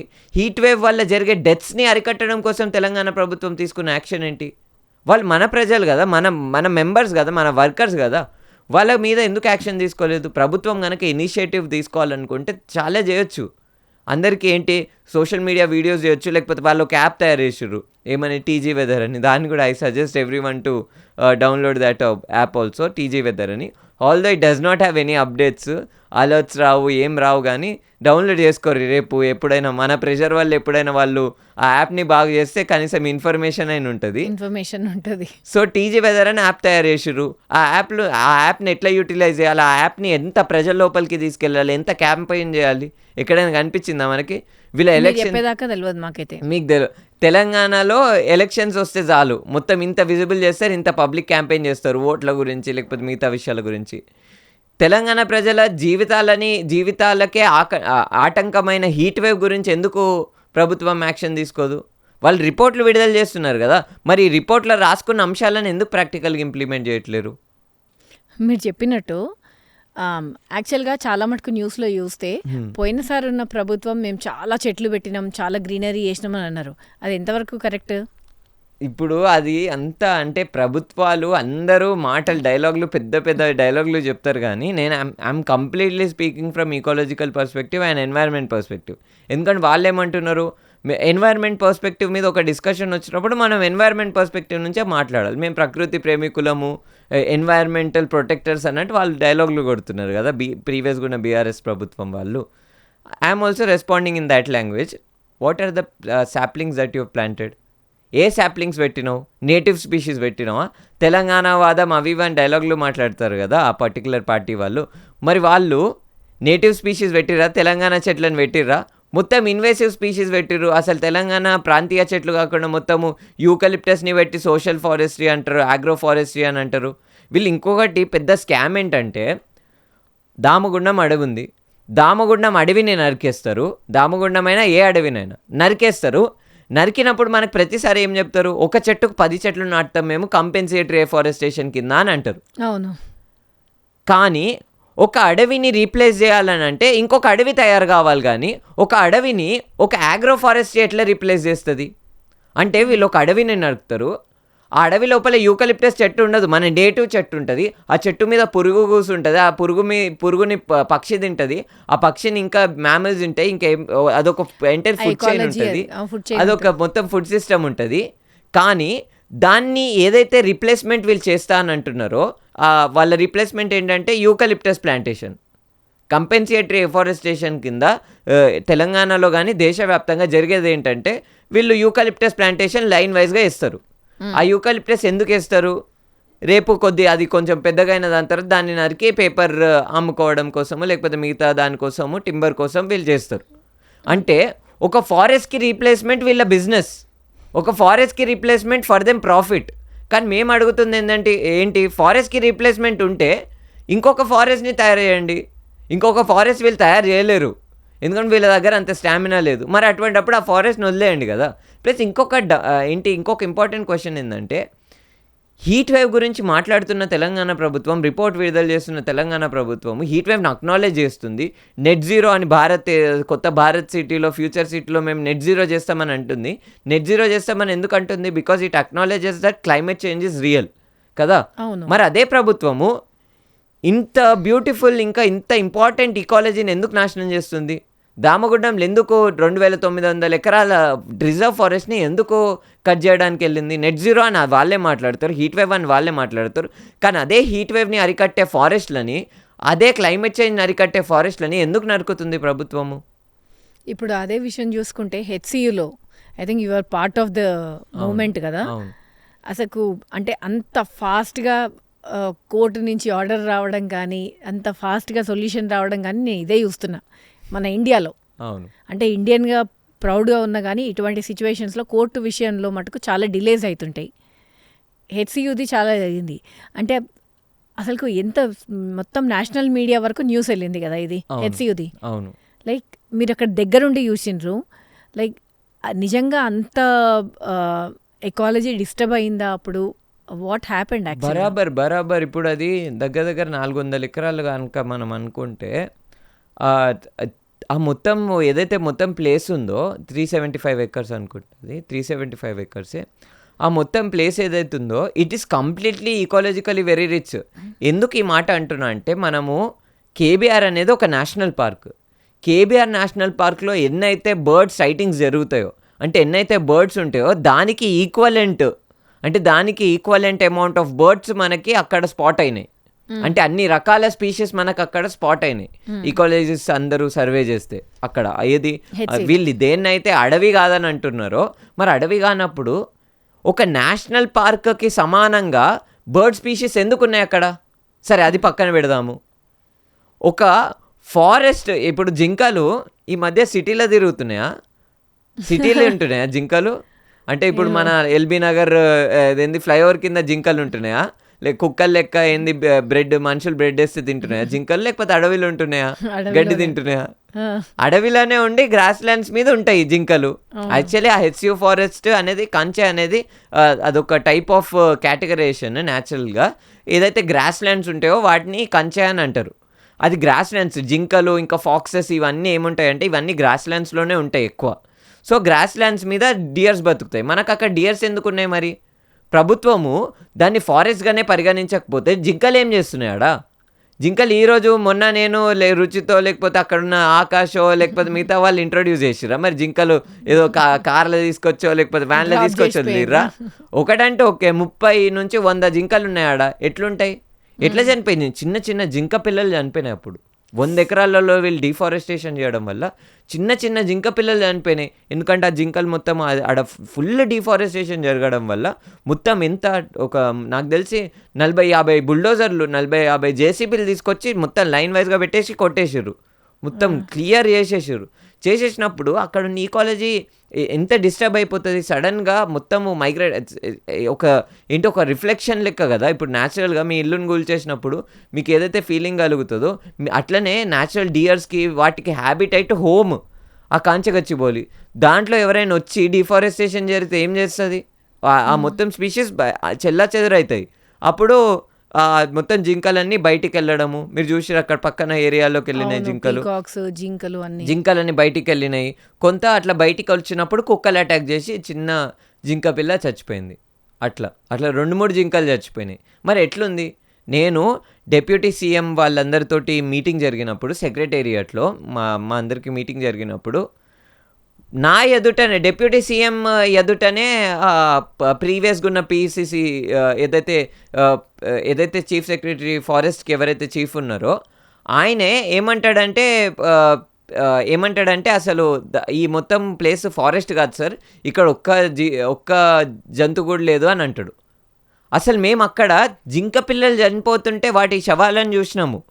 అట్లాంటిది మేము ఆయన ఏమంటాడు? ఆయన ఫారెస్ట్ డిపార్ట్మెంట్ హెడ్, ఆయన మొత్తం తెలంగాణ ఫారెస్ట్ డిపార్ట్మెంట్ హెడ్. ఆయన అఫీషియల్గా ఒక మంత్రి ముందు అట్లాంటి స్టేట్మెంట్ ఎట్లా అంటాడు? అంటే నేను ఈ మాట ఎందుకు అంటున్నా అంటే ఇంత దారుణమైన పరిస్థితి, ఇంత అంటే పర్యావరణం పట్ల, ప్రజల పట్ల, హీట్ పట్ల, క్లైమేట్ చేంజ్ పట్ల ఎటువంటి సీరియస్నెస్ లేని పాలకవర్గం ఈరోజు మన దేశంలో మరియు రాష్ట్రంలో ఉంది. సో అది దాని తర్వాత అంటే మేజర్గా మొత్తం ఇష్యూ కావడానికి కారణం అక్కడున్న విద్యార్థులు దృఢంగా నిల్చోవడము. మేము సరే కొంత యాంప్లిఫికేషన్లో కానీ లీగల్గా కొంత సపోర్ట్ చేయడంలో మేము ఉండొచ్చు, కానీ దేశవ్యాప్తంగా స్ప్రెడ్ చేయడంలో కానీ మేజర్గా అది మొత్తం జరగడానికి కారణం విద్యార్థుల ఐక్యత. అక్కడున్న ఏఎస్ఏ, ఎస్ఎఫ్ఐ వాళ్ళందరూ కలిసి ఏదైతే అలయన్స్ అప్పుడు స్టూడెంట్ యూనియన్ ఉండను వాళ్ళ వల్లనే జరిగింది, వాళ్ళ దృఢ పోరాటం వల్లనే జరిగింది సుప్రీంకోర్టు సుమోటో అనేది. సో అంటే ఇట్స్ లైక్ అది వింటుంటేనే చాలా బాధేస్తూ ఉంటుంది. మీరు కేబీఆర్ పార్క్ అని అంటున్నారు కదా, కేబీఆర్ పార్క్లో ఇప్పుడు రీసెంట్గా జరుగుతుంది ఫ్లైఓవర్ కన్స్ట్రక్షన్ అని, దాన్ని తీసేద్దామన్నట్టుగా. దాని మీద కూడా మీ టీమ్ పార్టిసిపేట్ చేసి I think recently some news కూడా వచ్చింది దాని మీద. అవును, అరెస్ట్ అయినరు. అంటే మన రైట్స్ని మనం దక్కించుకోవడానికి మనం అరెస్ట్ కావాలా? అంటే ఇది రైట్ కాదు కదా. ఇప్పుడు నేను ఏమంటున్నా అంటే the thing which I'm talking is not even it's a basic కదా. Drinking water is a basic right, breathable air is a basic right కదా. అంటే మనిషి బతకాలంటే శ్వాస తీసుకోవాలి. అది మొత్తం పొల్యూటెడ్ వాటర్, పొల్యూటెడ్ గాలి అయితే ఎట్లా బతుకుతాడు మనిషి? ఆస్తమా వచ్చి లేకపోతే మిగతా ఏదైతే లంగ్ డిసీజ్ వచ్చి పోతాడు మనిషి పైకి. అట్లనే ఏంది basic water, basic air, basic food, ఇవన్నీ బేసిక్ నెసెసిటీస్ కదా. కానీ దీంట్లో ఒక కొత్త అంశం ఇప్పుడు రీసెంట్గా వస్తుంది. నేను అందుకనే ఎన్వైర్మెంటల్ జస్టిస్ యాక్టివిస్ట్ అని అంటారు కదా. ఆ ఎన్వైర్మెంటల్ జస్టిస్ అని ఎందుకు అంటా అంటే నేను ఎన్వైర్మెంటల్ జస్టిస్ గురించి ఎందుకు మాట్లాడతా అంటే ఎన్వైర్మెంటల్ జస్టిస్లో ఏమేమి ఉంటాయంటే ఒక ఈక్విటబుల్ అండ్ బెటర్ కండిషన్. అది ఎయిర్ విషయంలో కానీ, వాటర్ విషయంలో కానీ, క్లైమేట్ విషయంలో కానీ, క్లైమేట్ లేకపోతే వెదర్ విషయంలో కానీ. అంటే అందరికీ సమానమైన క్లైమేట్ ఉండాలి, అందరికీ సమానమైన వెదర్ ఉండాలి. అంటే ఇప్పుడు ఫర్ ఎగ్జాంపుల్ నా ఇంట్లో టెంపరేచరు 40 degrees పోతుంది, ఎందుకంటే నేను రేకుల షెడ్లో ఉంటా కాబట్టి. మీ ఇంట్లో టెంపరేచర్ 12 degrees ఉండొచ్చు, లేకపోతే 18 degrees ఉండొచ్చు, లేకపోతే 24 degrees ఉండొచ్చు. ఎందుకు అని అంటే మీ ఇంట్లో ఏసీ ఉంటుంది కాబట్టి. సో నేను అంటున్న విషయం ఏంటంటే ఒక కార్మికుడికి ఎందుకు ఈ బ్రంట్ అంటే వాళ్ళు మన మొత్తం సివిలైజేషన్కి మరియు మొత్తం సమాజంలో ఏదైతే శ్రమకి సంబంధించిన పనులు ఉన్నాయో వాటిని కార్మికుడు నిర్వర్తించడం వల్ల, లేకపోతే కార్మికురాలు నిర్వర్తించడం వల్ల, రైతు మనందరికీ తిండిని ఇవ్వడం వల్ల, లేకపోతే మైనింగ్ ఇప్పుడు మనం మాట్లాడుతున్నాము ఎలక్ట్రిసిటీ గురించి మాట్లాడుతున్నాము, లేకపోతే కోల్ గురించి మాట్లాడుతున్నాము. కానీ కోల్లో మైనింగ్లో పనిచేసే ఎవరైతే వర్కర్ ఉంటారో ఆయన గురించి ఎప్పుడు చర్చ రాదు. ఆయన హీట్ వల్ల ఫేస్ చేసే లేకపోతే హెల్త్ ఇంప్లికేషన్స్ గురించి ఎప్పుడు చర్చ రాదు. కాబట్టి నేను అంటున్న విషయం ఏంటంటే కార్మికుడికి ప్లస్ డబ్బు ఉన్నోడికి ప్లస్ సమాజంలో ఉన్న ప్రతి ఒక్కరికి ఒక సమానమైన గాలి ఉండాలి, సమానమైన నీరు ఉండాలి, సమానమైన తిండి ఉండాలి, సమానమైన షెల్టర్ ఉండాలి. లేకపోతే షెల్టర్లో మీరు అన్నట్టుగా మొన్న ఒక న్యూస్లో చూసిన ఏంటంటే సేమ్ ఈ స్లమ్లో ఉన్న వాళ్ళకి మధ్యాహ్నం పూట పడుకుంటారు, ప్రాపర్ క్వాలిటీ స్లీప్ ఉండదని. ఎందుకంటే మస్కిటోస్ వల్ల కావచ్చు, ఈ ప్రాబ్లమ్స్ వల్ల కావచ్చు, వాళ్ళ స్లీప్ అనేది ప్రాబ్లం ఉంటుంది. సో వాళ్ళని లేజీ కేటగిరీ కింద వేస్తుంటారు పడుకుంటే అని. బట్ వాళ్ళకి ఆ స్లీప్ క్వాలిటీ అనేది తగ్గుతుంది because of all these heat, mosquitoes, environmental problems and all that. ఇప్పుడు అవును, మీరు చెప్పేది 100% వాస్తవము. ఎన్ని ఇంప్లికేషన్స్ మీరు వెళ్ళండి ఒకసారి మూసీ బస్తీకి వెళ్ళాలి. నేను తెలంగాణ ప్రజలందరికీ రిక్వెస్ట్ చేస్తున్నా, ఎవరైతే మూసీ నది లోపల బ్యూటిఫికేషన్ అడుగుతున్నారో, మాకు వాకింగ్ ట్రాక్లు కావాలి, మేము మా కుక్కని జాగింగ్ తీసుకోవడానికే మాకు ట్రాక్లు కావాలి, మాకు కాంక్రీట్ పార్కులు కావాలని అంటున్నారో పోయి చూడండి. మూసీ నది బస్తీలలో వెళ్ళి ఒక 2 రోజులు ఉండమనండి. 2 రోజులు అక్కర్లేదండి, ఒక్కరోజు కాదు 2 గంటలు ఉండమనండి.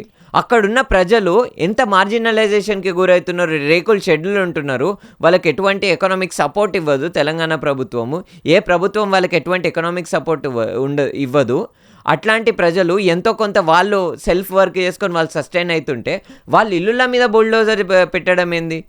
అంటే పైసలున్నోళ్ళ రిలాక్సేషన్ కోసం, పైసలున్నోళ్ళ వాకింగ్ ట్రాక్ల కోసం, పైసలున్నోళ్ళ డాగ్ జాకింగ్ కోసము పేద ప్రజలు ఇళ్ళని సాక్రిఫైస్ చేయాలా?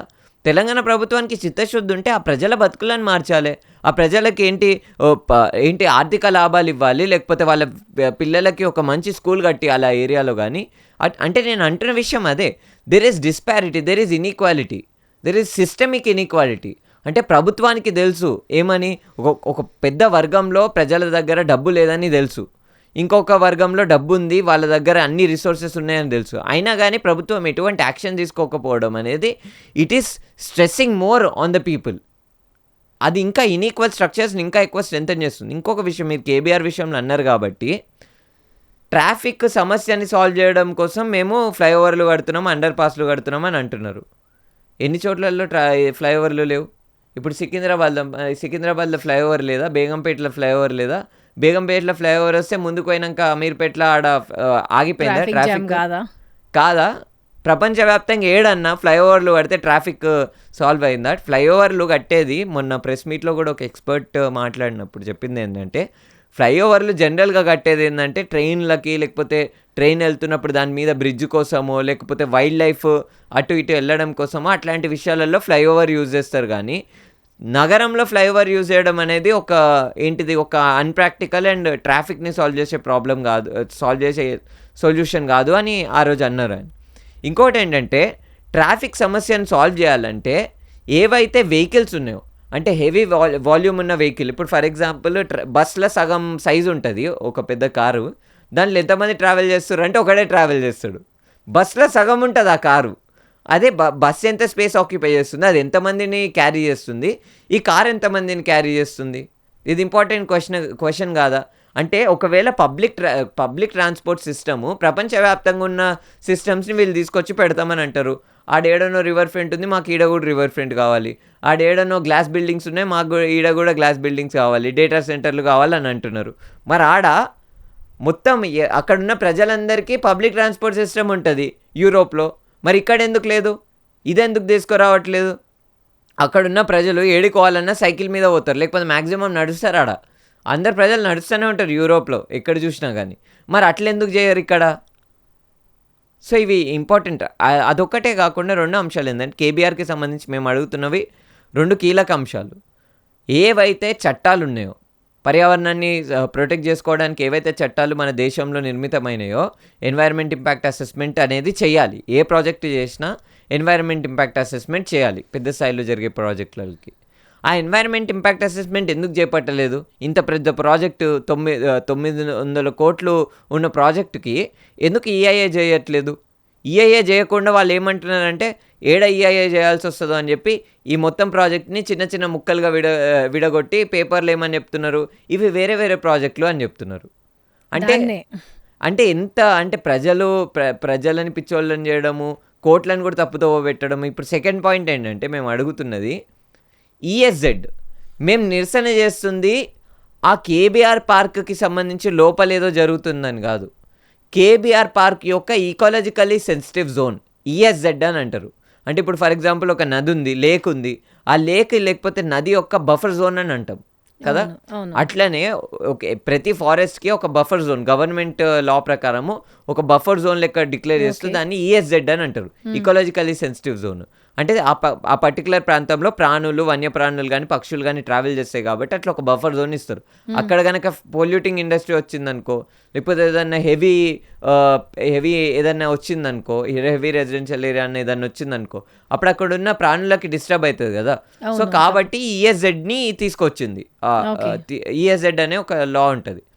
ఆ ఈఎస్జెడ్ని ఒకప్పుడు 1 కిలోమీటర్ ఉండే కేబీఆర్కి, దాన్ని ఎటువంటి పబ్లిక్ హియరింగ్ లేకుండా ఎప్పుడైనా ఈఎస్జెడ్ని రెడ్యూస్ చేయాలంటే పబ్లిక్ హియరింగ్ పెట్టాలి. పబ్లిక్ హియరింగ్ పెట్టకుండా దాన్ని 3 మీటర్లకు తీసుకొచ్చిండ్రు.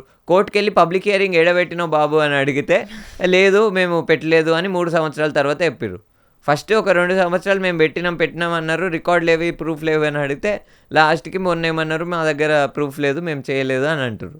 అంటే చట్టాలను ఫాలో కావాలి కదా ప్రభుత్వం నిర్మించబడిందే చట్టాల ద్వారా.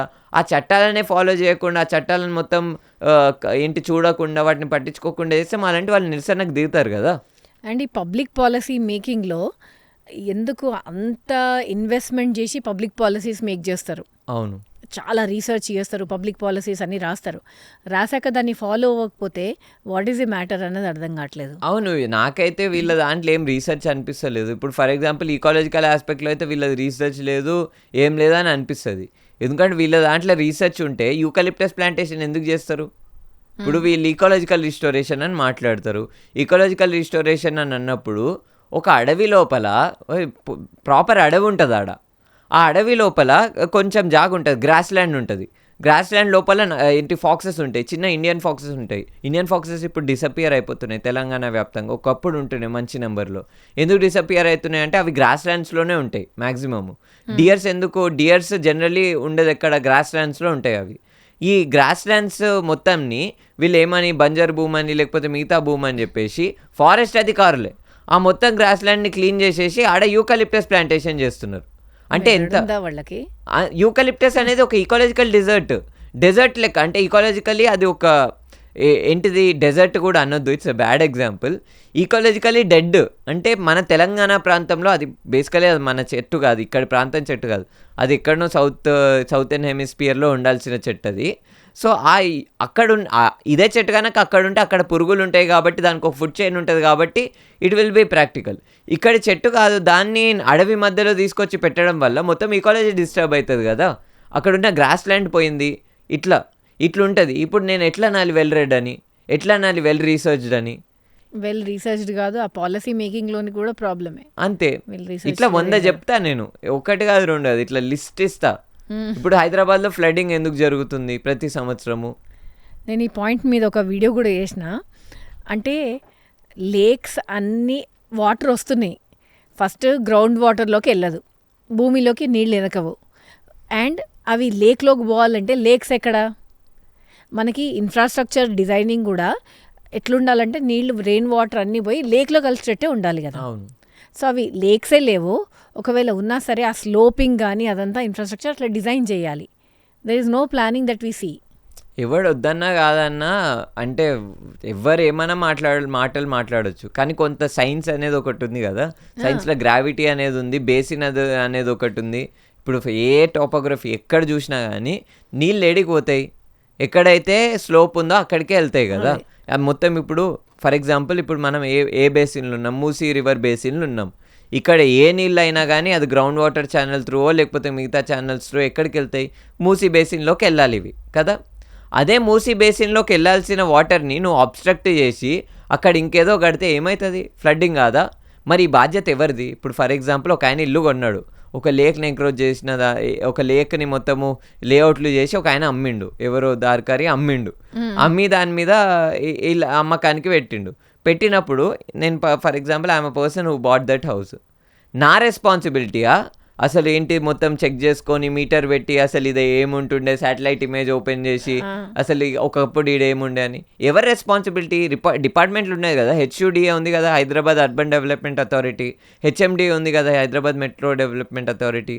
మరి వీళ్ళు వాళ్ళ రెస్పాన్సిబిలిటీస్ని నిర్వర్తించకుండా వాళ్ళు మంచిగా పడుకొని ఆ హెచ్డబ్ల్యూఎస్ఓడు ఎట్లయితే 100 కోట్లు సంపాదించిండో వీళ్ళు 200-300 కోట్లు సంపాదించుకొని కరప్షన్ చేసుకుంటూ కూర్చుంటే ఇట్లానే జరుగుతుంది. హైదరాబాద్లో ఫ్లడ్స్ రావడానికి కారణము, హైదరాబాద్లో వాటర్కి సంబంధించి వరదలు రావడానికి మేజర్ కారణం తెలంగాణలో కంబైన్ ఆంధ్రప్రదేశ్లో ఎవరైతే అధికారులు ఉండేనో లేకపోతే ఎవరైతే పొలిటీషియన్స్ ఉండేనో వాళ్ళు లెడ్ చేసినారు, వాళ్ళు అలౌ చేసినారు, లేక్స్ని ఎంక్రోచ్ కావడం కోసం అలౌ చేసినారు.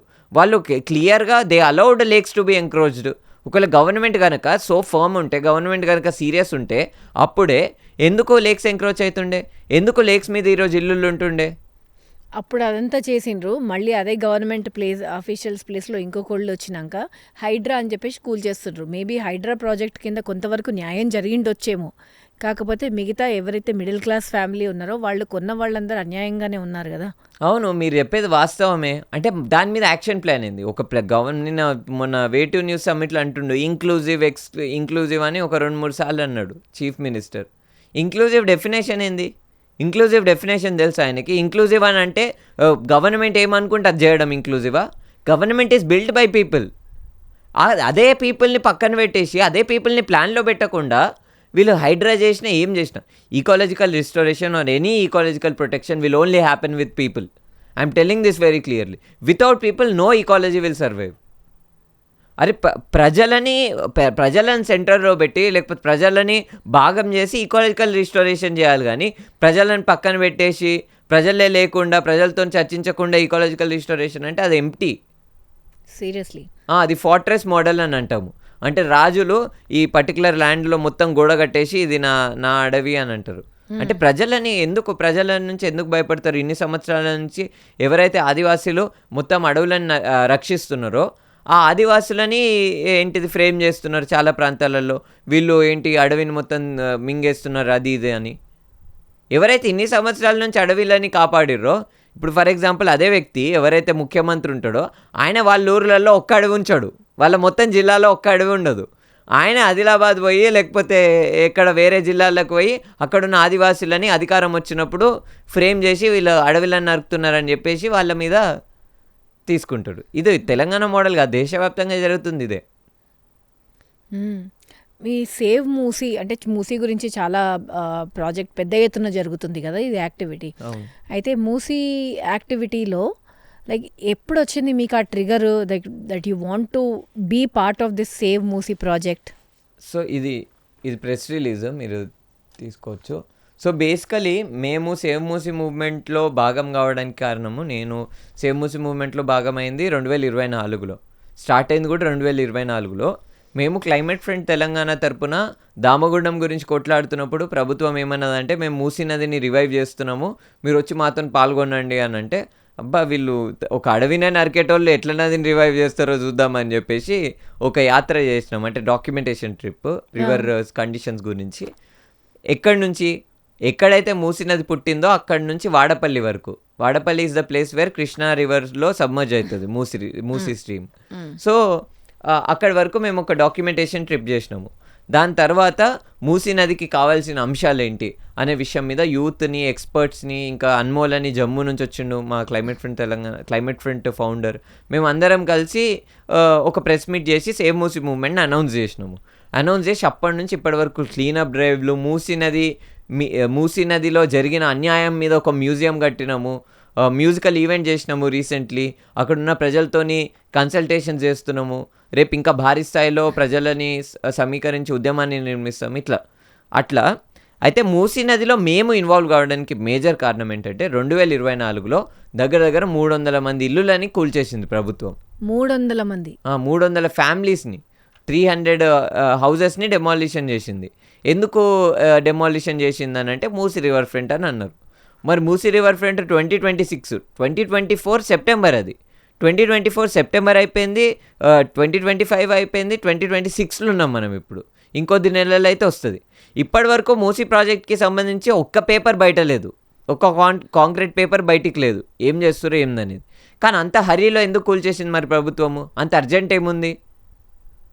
2024లో ఆ పేద ప్రజల ఇల్లులు ఎందుకు కూల్చింది ప్రభుత్వము?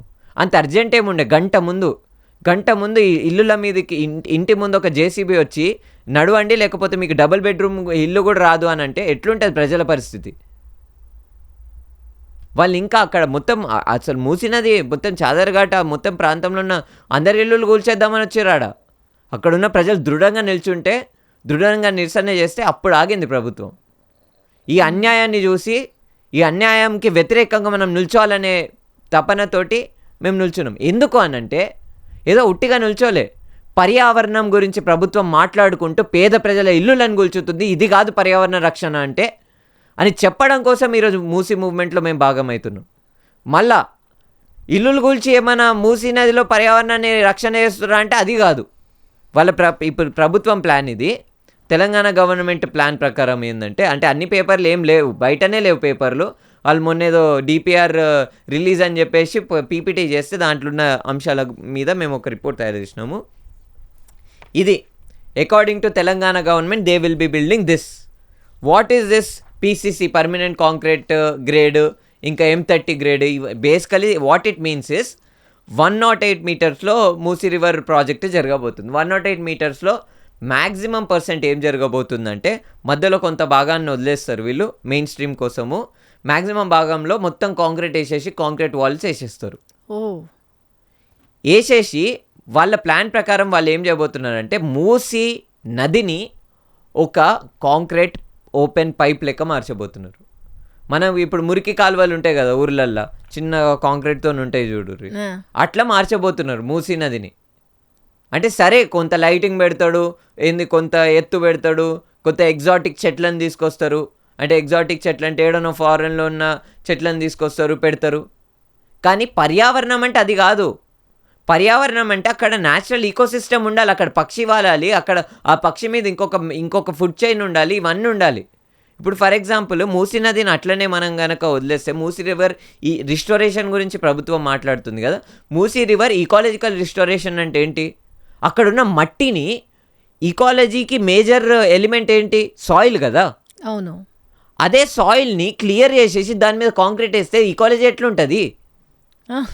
దాని మీద చెట్టు ఎట్లా పెరుగుతుంది? ఆ చెట్టు మీద పురుగు ఎట్లా వాళ్తుంది? ఆ పురుగుని పక్షి ఎట్లా తింటుంది?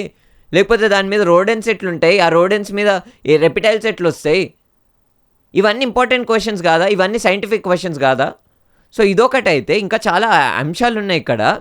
ఏంటంటే మీరు ఇందాక గ్రౌండ్ వాటర్కి సంబంధించి మాట్లాడినారు కదా. మన మూసి ఏ నదికి సంబంధించి అయినా, ఏ రివర్ బేసిన్లో అయినా ఎంతైతే నీళ్లు మనకి పైన కనిపిస్తాయో, అంటే పైన అంటే ఏదైతే అప్పర్ స్ట్రీమ్లో అంటే అవుట్ సైడ్ కనిపిస్తాయో దానికి సమానమే, దానికంటే కొంచెం ఎక్కువ నీళ్లు గ్రౌండ్ లోపల ఫ్లో అవుతాయి. అంత పెద్ద వాటర్ ఫ్లోయింగ్ ఛానల్స్ ఉంటాయి గ్రౌండ్లో. అట్లాంటి వాటర్ ఫ్లోయింగ్ ఛానల్స్కి నీళ్ళు ఏడికెళ్ళి వెళ్తాయి? ఆ నది పక్కనున్న ఏవైతే సాయిల్ ఉందో, నది పక్కనున్న ఏవైతే స్ట్రీమ్స్ ఉన్నాయో, లేకపోతే మిగతా ఏదైతే ఛానల్స్ ఉన్నాయో వాటిలో నుంచి వెళ్తాయి. మీరు దాన్ని 21 కిలోమీటర్స్లో, రేపు 55 కిలోమీటర్స్లో కాంక్రిటైజేషన్ చేసేస్తే దాని పక్కనున్న బోర్వెల్లకి నీళ్ళు ఎట్లా పోవాలి? కరెక్టే. రెండో అంశం ఏంటంటే, ఇంకా ఇంపార్టెంట్ అంశం ఏంటంటే, నగరంలో హీట్ పెరగడం వల్ల 22 మంది చనిపోయినారు ఒకటే రోజులో. నేను విన్న రిపోర్ట్స్ ప్రకారము ఆంధ్రప్రదేశ్ మరియు తెలంగాణ రాష్ట్రం రెండు కలిపితే దగ్గర 100 మంది చనిపోయారు మొన్న ఒక్క నెల లోపల. 100 మంది చచ్చిపోయారు వేడి వల్ల, మన తెలంగాణ ఆంధ్రప్రదేశ్ కలిపితే. ఇంత హీట్ వల్ల చనిపోతున్నారు ప్రజలు. అదే హీట్ని ఇంక్రీజ్ చేసే ప్రాజెక్ట్ అవసరమా? 21 కిలోమీటర్లో రివర్ ఫ్రంట్ ప్రాజెక్ట్ కనుక వస్తే టెంపరేచర్ 2 నుంచి 5 డిగ్రీలు పెరుగుతుంది. ఎందుకు పెరుగుతుంది అని అంటే simple science. Concrete heat waves ఏవైతే ఉంటాయో, ఏదైతే హాట్ టెంపరేచర్ ఏదైతే ఉంటుందో ఆ వేవ్ లెంత్ని అబ్జర్వ్ చేసుకొని నైట్ పూట రిలీజ్ చేస్తుంది. అవును. It becomes like an oven. Basic science ఇది. అవును. నువ్వు ఈ రివర్ ఫ్రంట్ ఎడనో ఊర్లో కడతలేవు, హైదరాబాద్ నడిబొడ్డున కడుతున్నావు. హైదరాబాద్ నడిబొడ్డున అంటే హైదరాబాద్లో ఆల్రెడీ ఒక అర్బన్ హీట్ ఐలాండ్ ఎఫెక్ట్ ఉంటుంది. అది తెలుసు, పక్కా తెలుసు, సిలబస్లు ఉంటుంది కాబట్టి తెలుసు వీళ్ళకి. కానీ కావాలని పక్కన పెట్టేస్తారు లాభాల కోసం. అర్బన్ హీట్ ఐలాండ్ ఎఫెక్ట్ అంటే ఏంటంటే, ఏదైతే మొత్తము ప్రాంతం ఉంటుందో, ఒక పర్టికులర్ అర్బన్ ఏరియా ఉంటుందో, ఆ అర్బన్ ఏరియాలో ఇంటర్నల్గా చాలా ఎమిషన్స్ జరుగుతాయి. ఇప్పుడు కార్ ఉంది, కార్ల వల్ల చాలా హీట్ జనరేట్ అవుతుంది. లేకపోతే మిగతా హీట్కి సంబంధించి ఏసీలు ఉన్నాయి, మిగతా హీట్ జనరేటింగ్ ఎలిమెంట్స్ ఉంటాయి, చాలా సెక్షన్స్ ఉంటాయి హీట్ జనరేట్ అయ్యేది. రెండోది ఏంటంటే ఎయిర్ ఫ్లో ఉండదు సిటీస్లో, ఎందుకంటే స్కై స్క్రేపర్స్ ఉంటాయి, ఇంకా కాంక్రీట్ కన్స్ట్రక్షన్స్ ఉంటాయి. హీట్ అబ్జార్ప్షన్ ఉంటుంది కానీ హీట్ రిలీజ్ ఉండదు, హీట్ కంట్రోల్ ఉండదు. ఇవన్నీ ఉండడం వల్ల హీట్ మొత్తం ట్రాప్ అయిపోయి అర్బన్ హీట్ ఐలాండ్ అనే ఒక ఫినామినా క్రియేట్ అవుతుంది. హీట్ బల్బ్ అనేది ఒకటి క్రియేట్ అవుతుంది. దీనివల్ల ఏం జరుగుతుందంటే మొత్తం టెంపరేచర్ పెరుగుకుంటూ పోతుంది. నైట్ పూట కూడా మనం టెంపరేచర్ని ఫీల్ అవుతాం, అంత వేడి నైట్స్. మనం ఇప్పుడు ఎందుకు హాట్ నైట్స్ ఎందుకు చూస్తున్నాము అని అంటే it is because of that. ఇప్పుడు ఇట్లాంటి పరిస్థితి, ఇట్లాంటి ఫినామినా ఉంది మన హైదరాబాద్లో. అటువంటి టైంలో తెలంగాణ ప్రభుత్వం ఏం చేయాలి? ఇంకా మూసీ నది లోపల, ఇంకా అసలు మూసీ రివర్ లోపల ఈకాలజికల్ స్టడీ చేసి ఇక్కడ ఏ ప్లాంట్ స్పీషీస్ ఉన్నాయి, ఇక్కడ ఇన్వేసివ్ స్పీషీస్ ఉన్నాయా, ఇక్కడ ఏంటి ప్రాణులు ఉన్నాయా, లేవా, ఎందుకు లేవు, ఇంకెట్లా బెటర్ అక్కడున్న చెట్లని మనం పెట్టాలి అనే అంశాల మీద దృష్టి పెట్టాలి. కానీ అక్కడున్న మొత్తం చెట్లని కొట్టేసి, అక్కడున్న మొత్తం మట్టిని తీసేసి, అక్కడున్న ప్రాణులన్నింటినీ ఏంటిది మొత్తం తీసేసి ఆడ కాంక్రీట్ వేస్తానంటే ఎట్లా ఒప్పుకుంటాం? మాకు ఏంటి తెలివి లేదా? అర్బన్ హీట్ ఐలాండ్ అంటే మేము చదువుకోలేదా? లేకపోతే హీట్ వేవ్ అంటే మాకు తెలియదా? కాంక్రీట్ బేసిక్ సైన్స్ ఏందో మాకు తెలియదా? ఎందుకని మేము వ్యతిరేకిస్తున్నాం? ఇది రెండు అంశాలే మాట్లాడింది. పొల్యూషన్ గురించి మాట్లాడితే పెద్ద పెద్ద డైలాగులు మాట్లాడతారు వీళ్ళు. మేము ఈ మూసీ రివర్ ప్రాజెక్ట్ వస్తే నీళ్ళు మొత్తం శుభ్రమవుతాయి. సబర్మతిలో రివర్ ఫ్రంట్ ప్రాజెక్ట్ ఉంది. సబర్మతిలో 2005లో ప్రాజెక్ట్ స్టార్ట్ అయింది, రివర్ ఫ్రంట్ ప్రాజెక్టు. ఇప్పుడు మనము 2026లో ఉన్నాం. 2013లో ఇనాగరేట్ అయింది సబర్మతి రివర్ ఫ్రంట్ ప్రాజెక్టు. ఇప్పటికి 10 సంవత్సరాలకి పైగా అవుతుంది ఆ రివర్ ఫ్రంట్ కట్టి.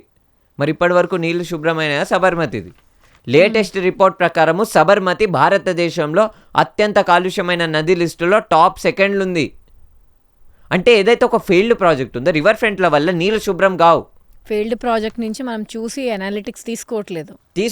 ఫెయిల్డ్ ప్రాజెక్ట్నే ముద్దుగా ఇంకా పీపీటీ చేసి దిస్ ఈజ్ అవర్ ఇన్స్పిరేషన్ అని అంటున్నాం. ప్రభుత్వము సబర్మతిని పీపీటీ చేసి మా ఇన్స్పిరేషన్ అని చెప్పింది. అందుకని నేను సబర్మతి గురించి మాట్లాడుతున్నా. కరెక్ట్. భారతదేశంలో ఏ ప్రాజెక్ట్ గురించి పెట్టలేదు వాళ్ళు పీపీటీలో. మిగతావన్నీ ఫారెన్ కంట్రీస్లో ఉన్న పెట్టినరు, సియోల్లో లేకపోతే లండన్లో, ఇవన్నీ దుబాయ్లో. ఒక ప్రాజెక్ట్ సబర్మతిని పెట్టిర్రు.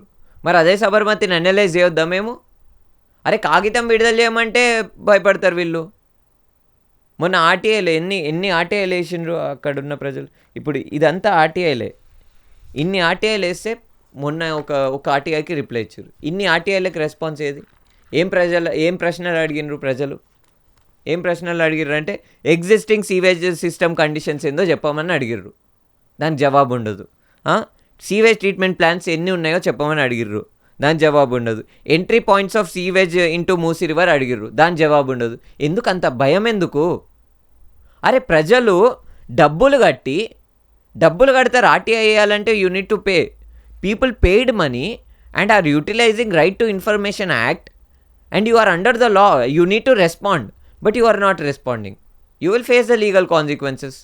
మేమేం ఊకోం కదా, మేము ఖచ్చితంగా కోర్టుకి వెళ్తాం. ఫస్ట్ అఫిలియేట్ అథారిటీకి వెళ్తాం, సెకండ్ అఫిలియేట్ అథారిటీకి వెళ్తాం, రేపు అవసరమైతే కోర్టుకి కూడా వెళ్తాం ఆర్టీఐ ఇస్తలేరని.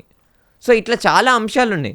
ఇది ఒక్కటే కాకుండా మీకు ఇదో పొల్యూషన్కి సంబంధించి చెప్పినా కదా, ఇట్స్ అ వెరీ బిగ్ విషయము, అంటే చాలా లాంగ్ అంశము.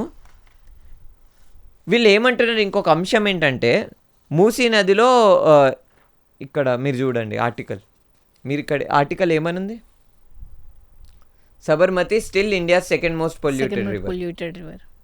ఎప్పుడు ఆర్టికల్ ఎప్పుడు? 18th May 2025. Exact 1 year back.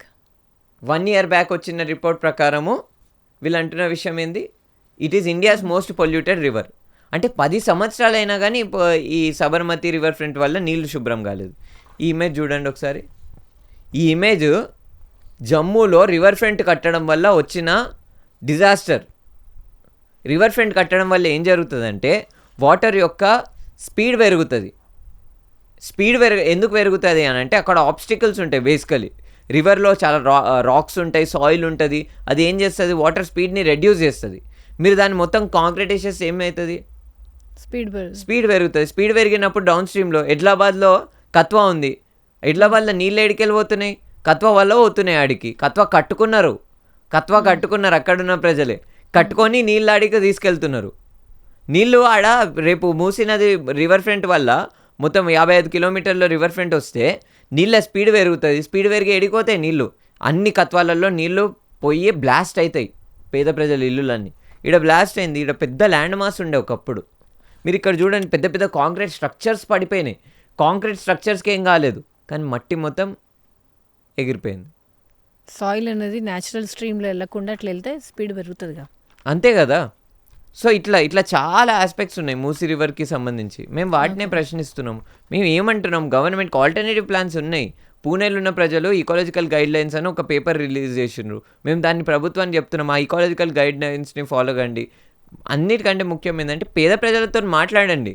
మీరు ఆ ప్రజల గురించి డైలాగులు మాట్లాడుతున్నారు. నల్గొండలో ఉన్న ప్రజలకు అది కావాలి, ఇది కావాలి, చాదరగట్టులో ఉన్న ప్రజలు దోమలు గరుస్తాయి అవి ఇవి అని. మరి అదే ప్రజలతో చర్చించండి కదా. ఆ ప్రజల అవసరాల గురించే కదా ప్రభుత్వం ప్రాజెక్ట్ చేపట్టుతుంది. మరి ఆ ప్రజలని ఇంక్లూడ్ చేసి ప్రాజెక్ట్ చేయండి. ప్రజల మధ్యలో మీరు చర్చ పెట్టండి. ప్రజలతోని కన్సెన్సస్ బిల్డ్ చేసి ప్రాజెక్ట్ చేయండి. Well said, correct. ఎవరికైతే అవసరమో వాళ్ళదే కన్సెంట్ తీసుకోవాలి కదా. అంతే కదా. కరెక్ట్. అంటే యూఆర్ జస్ట్ 21 ఇయర్సా? అవును. 21 ఇయర్స్కి you have so much intensity in you. అంటే నాలెడ్జ్ బేస్ కానీ the work that you are doing. ఇప్పుడు ఏ ప్రభుత్వం ఏమీ సరిగా చేయట్లేదు అన్నట్టుగా మాట్లాడుతున్నారు, కరెక్ట్? సో ఇటువంటి ప్రభుత్వాలు చూసేనా ఈ కాక్రోచ్ జనతా పార్టీ వచ్చింది? అంతే కదా. Cockroach Janata party is an outcome of what these people have been doing historically. అంటే ఎన్నో బలిదానాలు అయినాయి దేశం నిర్మించుకోవడంలో, రాష్ట్రం నిర్మించుకోవడంలో. ఎంతోమంది తమ జీవితాలను సాక్రిఫైస్ చేసినారు, తగలబెట్టుకున్నారు. శ్రీకాంతాచారి తగలబెట్టుకున్నాడు ఆయన. ఇంతమంది ఉరి తీసుకున్నారు. ఢిల్లీలో పోయి ఉరి తీసుకున్నారు చెట్టుకి తెలంగాణ రావడం కోసము. ఇంత బలిదానాలు త్యాగాలు చేసినప్పుడు డిమాండ్స్ ఫుల్ఫిల్ కాకపోతే, బేసిక్ నెసెసిటీస్ ప్రభుత్వం ఫుల్ఫిల్ చేయకపోతే, ఎంతుంది నిరుద్యోగం తెలంగాణలో, దేశంలో? ఇవన్నీ ప్రశ్నలకి జవాబు చెప్పకపోతే బరాబర్ కాక్రోచ్ జనతా పార్టీ వస్తుంది, ఏదైనా వస్తుంది కదా. ప్రజలు తిరగబడతారు కదా. అంతే. మీరు సపోర్ట్ చేస్తున్నారా సీజేపీకి? సీజేపీకి అట్లేం లేదు. అంటే ప్రజలు ఎప్పుడు ఏ ఫామ్లో అయినా డెమోక్రటిక్గా ప్రజలు ఏ ఫామ్లో వాళ్ళ హక్కులను వాళ్ళు అసర్ట్ చేస్తే ఖచ్చితంగా మా సంఘీభావం ఉంటుంది, నా సంఘీభావం ఉంటుంది. నేను అవసరమైతే వాళ్ళకి ఏ విధంగా ఆగలితే ఆ విధంగా హెల్ప్ కూడా చేస్తా. ఓకే. ఇది ఎలా ఉండాలంటే ఒక పార్టీకి వ్యతిరేకత కాకుండా ప్రాబ్లంకి వ్యతిరేకత. అంటే సాల్వ్ చేయాలి. ఏ ప్రభుత్వం వచ్చినా సరే దాన్ని సాల్వ్ చేసేలాగా పార్టీస్ ఉండాలి. ఇది ఏదైతే అవేర్నెస్ వచ్చిందో మీకు, సేమ్ అవేర్నెస్ కానీ ఆ నాలెడ్జ్ కానీ ఆ మూమెంట్ కానీ ఇప్పుడు ప్రస్తుతం, బికాజ్ మన యూత్, మన జెన్జీ అనేది, దాని తర్వాత వచ్చే జెనాల్ఫా, ఇంకా దాని తర్వాత నెక్స్ట్ జనరేషన్ కూడా చాలా, అంటే వాళ్ళకి ఒక ఎనర్జీ ఇస్తే చాలా పవర్ఫుల్. కాకపోతే అంటే how do you see the support ఈ ప్రాబ్లం సాల్వ్ కావడానికి జెన్జీతో? ఉంది, వైడ్ స్ప్రెడ్ సపోర్ట్ ఉంది. కానీ నేను ఒకటి అక్నాలెడ్జ్ చేయాలని అనుకుంటున్నా. హిస్టరీలో ఏంటి ఈ పర్టికులర్ జనరేషన్ ఇంత రెస్పాన్సివ్, ఆ పర్టికులర్ జనరేషన్ ఇంత రెస్పాన్సివ్ అనేది ఏం లేదు. It all depends on the people who, ఏ విధంగా పరిస్థితులు ఎట్లున్నాయి, ఏ విధంగా ప్రజా సమస్యల మీద పనిచేసే ఉద్యమకారులు వాళ్ళ మీద డిపెండ్ అయి ఉంటుంది. ఇప్పుడు కొన్ని జనరేషన్స్ క్రితమే గులాంగిరి అని ఒక బుక్ రాసిండు ఎవరు, జ్యోతిబా పూలే. అది ఆ బుక్ చదివితే అసలు అసలు అన్బిలీవబుల్. 18th centuryలో ఆ బుక్ రాసిండ్రు ఒక ఇండియన్ పర్సన్ అని అంటే ఇట్స్ అన్బిలీవబుల్. అంత పవర్ఫుల్గా ఉంటుంది గులాంగిరి స్లేవరీ అనే బుక్. ఇప్పుడు భగత్ సింగ్ ఉన్నాడు, భగత్ సింగ్ రాసిన వయామతీస్ లేకపోతే ఆయన మొత్తం జైల్ డైరీ మనం చదివితే ఇట్స్ సో, అంటే మనం జంజీ అంటున్నాం. భగత్ సింగ్ చిన్న ఏజ్లోనే అసలు ఎటువంటి పనులు చేసిండు భగత్ సింగ్. అట్లాంటిది అంటే నేను అంటున్న విషయం ఏంటంటే చాలా హిస్టారికలీ ప్రపంచవ్యాప్తంగా ఇప్పుడు రీసెంట్గా ఏదో జెన్జీ వాళ్ళు తిరగబడ్డారు అట్లా అని అంటున్నారు. కానీ హిస్టారికలీ కాన్షియస్నెస్ మీద డిపెండ్ అయి ఉంటుంది. కాన్షియస్నెస్ ఒక మనిషికి వస్తే, పొలిటికలీ అవేర్నెస్ ఒక మనిషికి వస్తే ఏ స్కేల్కైనా వెళ్ళి పోరాటం చేస్తారు వాళ్ళు. అట్లా ఎప్పుడూ చరిత్రలో ఎగ్జిస్ట్ అవుతుండే. ఇప్పుడు ఏంటంటే సోషల్ మీడియా ఉండడం వల్ల విజిబిలిటీ చాలా ఎక్కువ కనిపిస్తుంది. సో మీరు అంటున్న విధంగా జెన్జీయే కాదు, మొత్తం వైడ్ స్ప్రెడ్ సపోర్ట్ ఖచ్చితంగా మాకు అన్ని సెక్షన్స్ నుంచి ఉంది. అది ఓల్డర్ పీపుల్ అయినా అయి ఉండొచ్చు.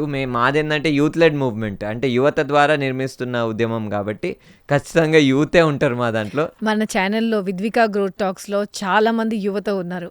ఓకే, సో వాళ్ళకి మీరేం చెప్తారు? ఏం చెప్తామంటే పుస్తకాలు చదవాలి. పుస్తకాలు చదివితే ఒక ఓవరాల్ అండర్స్టాండింగ్ వస్తుంది. భగత్ సింగ్ ఏం రాసిండో చదవాలి, అంబేద్కర్ ఏం రాసిండో చదవాలి, సుభాష్ చంద్రబోస్ ఐడియల్స్ ఏమో చదవాలి. అంటే సింపుల్గా ఫాలో కావద్దు ఎవరినైనా. ఇప్పుడు కొంతమంది భగత్ సింగ్ పేరుని ఇంకొక విధంగా ఫ్రేమ్ చేస్తారు, ఇప్పుడు గాంధీ ఉన్నాడు, గాంధీని చాలామంది వ్యతిరేకిస్తారు. గాంధీని ఎందుకు వ్యతిరేకించాలి, గాంధీని ఏ అంశాల మీద వ్యతిరేకించాలి అనేది తెలియాలి కదా యువతకి. కాబట్టి నేనేమంటా అంటే పుస్తకాలు చదవాలి, చరిత్ర తెలుసుకొని ఒక పొలిటికల్ కాన్షియస్నెస్ డెవలప్ చేసుకోవాలి. Political consciousness is ultimate. మనల్ని కంట్రోల్ చేస్తుంది ఎవడు అంటే, మనల్ని కంట్రోల్ చేయడం అంటే ఏదో మైథలాజికల్ లేకపోతే అట్లా మాట్లాడట్లేదు. కంప్లీట్లీ సైంటిఫిక్ లేకపోతే ప్రాక్టికల్ విషయాల గురించి మాట్లాడుతున్నాం. మనల్ని కంట్రోల్ చేస్తుంది ఎవరు? ఒక పాలిటిక్సే మనల్ని కంట్రోల్ చేస్తుంది. ఆదివారం రోజు మనకు సెలవు ఎందుకు వచ్చింది? వర్కర్స్ పోరాటం చేస్తే అప్పుడున్న లా మినిస్టర్ తీసుకొస్తే వచ్చింది. సండే రోజు హాలిడే. దాంట్లో అంబేద్కర్ రోల్ చాలా ఎక్కువ ఉండే. అట్లాంటిది నువ్వు సల్లగా కూర్చుంటావు, సండే రోజు సల్లగా కూర్చొని నాకు రాజకీయంతో సంబంధం లేదు.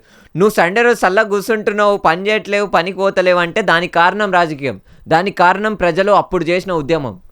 ఇప్పుడు మహిళలు ఈరోజు స్వేచ్ఛగా ఏడ తిరుగుతలేరు, కానీ పరిస్థితులు అట్లనే ఉన్నాయి. ఏదో కొంత గ్లామరస్గా మాట్లాడుతున్నారు మెన్ ఏమని స్వేచ్ఛ అని, కానీ ఇప్పటికీ అవే పరిస్థితులు ఉన్నాయి. మహిళల మీద ఇప్పటికీ అదే దాడులు జరుగుతున్నాయి, అవే వ్యవస్థలు, అవే పరిస్థితులు ఇప్పటికీ మహిళల మీద జరుగుతున్నాయి. అదే అణిచివేత ఇప్పటికీ ఉంది. కానీ మహిళలు ఆ కొంత ఏదైతే ఎక్స్పోజర్ లేకపోతే ఆ కొంత ఏదైతే స్వేచ్ఛ ఉందో మహిళలకి, హక్కులు ఏవైతున్నాయో ఆ హక్కులు ఎడికెళ్ళి వచ్చినాయి మహిళలందరికీ. గతంలో సావిత్రిబాయి పూలే, అంబేద్కర్, రాజా రామ్మోహన్ రాయ్ ఇట్లా మస్తు మంది చేసిన కంటిన్యూస్ కొట్లాట, జ్యోతిబా పూలే ఇట్లా వీళ్ళు మస్తు మంది చేసిన కొట్లాట, మస్తు మంది చేసిన సాక్రిఫైజెస్. అంబేద్కర్ అయితే ఆయన అయితే పాపం రిజైన్ చేసిండు లా ministry. He resigned from law ministry because the Hindu Code Bill was not given. దాన్ని పాస్ చేయకపోతే అప్పుడున్న నెహ్రూ ఆధ్వర్యంలో. అట్లా అంటే ఇంతమంది సాక్రిఫైస్ చేసినారు. ఇప్పుడు నేను ఇక్కడ నిల్చొని మాట్లాడుతున్నానంటే there were people in the history who sacrifice their lives for young people and for citizens to talk. ఇట్లనే మనం బ్రిటిష్ రాజ్యంలో మాట్లాడగలుగుతామా? ఇట్లనే మీడియాలో ఎట్లా పడితే అట్లా ఇప్పుడు ఈ మధ్య సోషల్ మీడియాలో ఏ లిమిట్స్ లేకుండా మనం స్వేచ్ఛగా మాట్లాడగలుగుతున్నాము. ఎందుకు మాట్లాడగలుగుతున్నాము? గతంలో అప్పుడు డకోరియన్ లాస్ వచ్చినప్పుడు నిరసనలు జరిగినాయి కాబట్టి, భగత్ సింగ్ లాంటి వాళ్ళు బాంబ్స్ విసిరేసారు కాబట్టి పార్లమెంట్లో. నేనేమంటే అందుకని హిస్టరీని అర్థం చేసుకోవాలి. మనం ఈరోజు ఈడ నిల్చున్నామంటే దాని వెనకాలన్న అస్తిత్వాన్ని, దాని వెనకాలన్న అమరులని గుర్తు తెచ్చుకోవాలి. దాని తర్వాతనే ఏదన్నా ఉంటుందని. అందుకని అంటే political awareness should be important. Very nice, super conveyed. చాలా బాగా చెప్పారు. ఐ థింక్ చాలా చాలా చాలా ఇంపార్టెంట్ పాయింట్స్ని మేము ఇన్సైట్స్ని తీసుకున్నాము. మన ఆడియన్స్ ద్వారా కూడా through us what help you want to save our nature, to save our ecology, please let us know. Yeah ఖచ్చితంగా. ఎంతమంది అయితే అంతమంది. ఇప్పుడు మాది సోషల్ మీడియా హ్యాండిల్స్ ఉన్నాయని చెప్పి సోషల్ మీడియాలోనే ఉన్నాం, గ్రౌండ్లో పనిచేస్తాము దేశవ్యాప్తంగా. If anyone is watching this from Jammu or they are watching it from Visakhapatnam or any other place in this country or globally also, we can definitely they can work with us at climate front India తోటి social మీడియాలో ఉన్నాము. Climate front Telangana social మీడియాలో ఉంది. మీరు మమ్మల్ని reach out కావచ్చు, ఖచ్చితంగా కలిసి పనిచేయచ్చు. ఇప్పుడు సేవ్ మూసీ మూవ్మెంట్ కూడా ఉంది. సో ఇట్లా చాలా ఉద్యమాలతో మేము కలిసి పనిచేస్తాము. అట్లా చాలా ఇష్యూస్ గురించి పనిచేయచ్చు. మన గాలిని, మన నీళ్ళని, మన నేలని, మన బేసిక్ రైట్స్ మనం కాపాడుకునే ఉద్యమమే ఇది. ఖచ్చితంగా భారీ స్థాయిలో జరుగుతుంది. ఒకరోజు రాజ్యాధికారము ప్రజలకి దక్కుతుంది. Very nice. జై హింద్. ఎస్, జై హింద్, జై భగత్ సింగ్.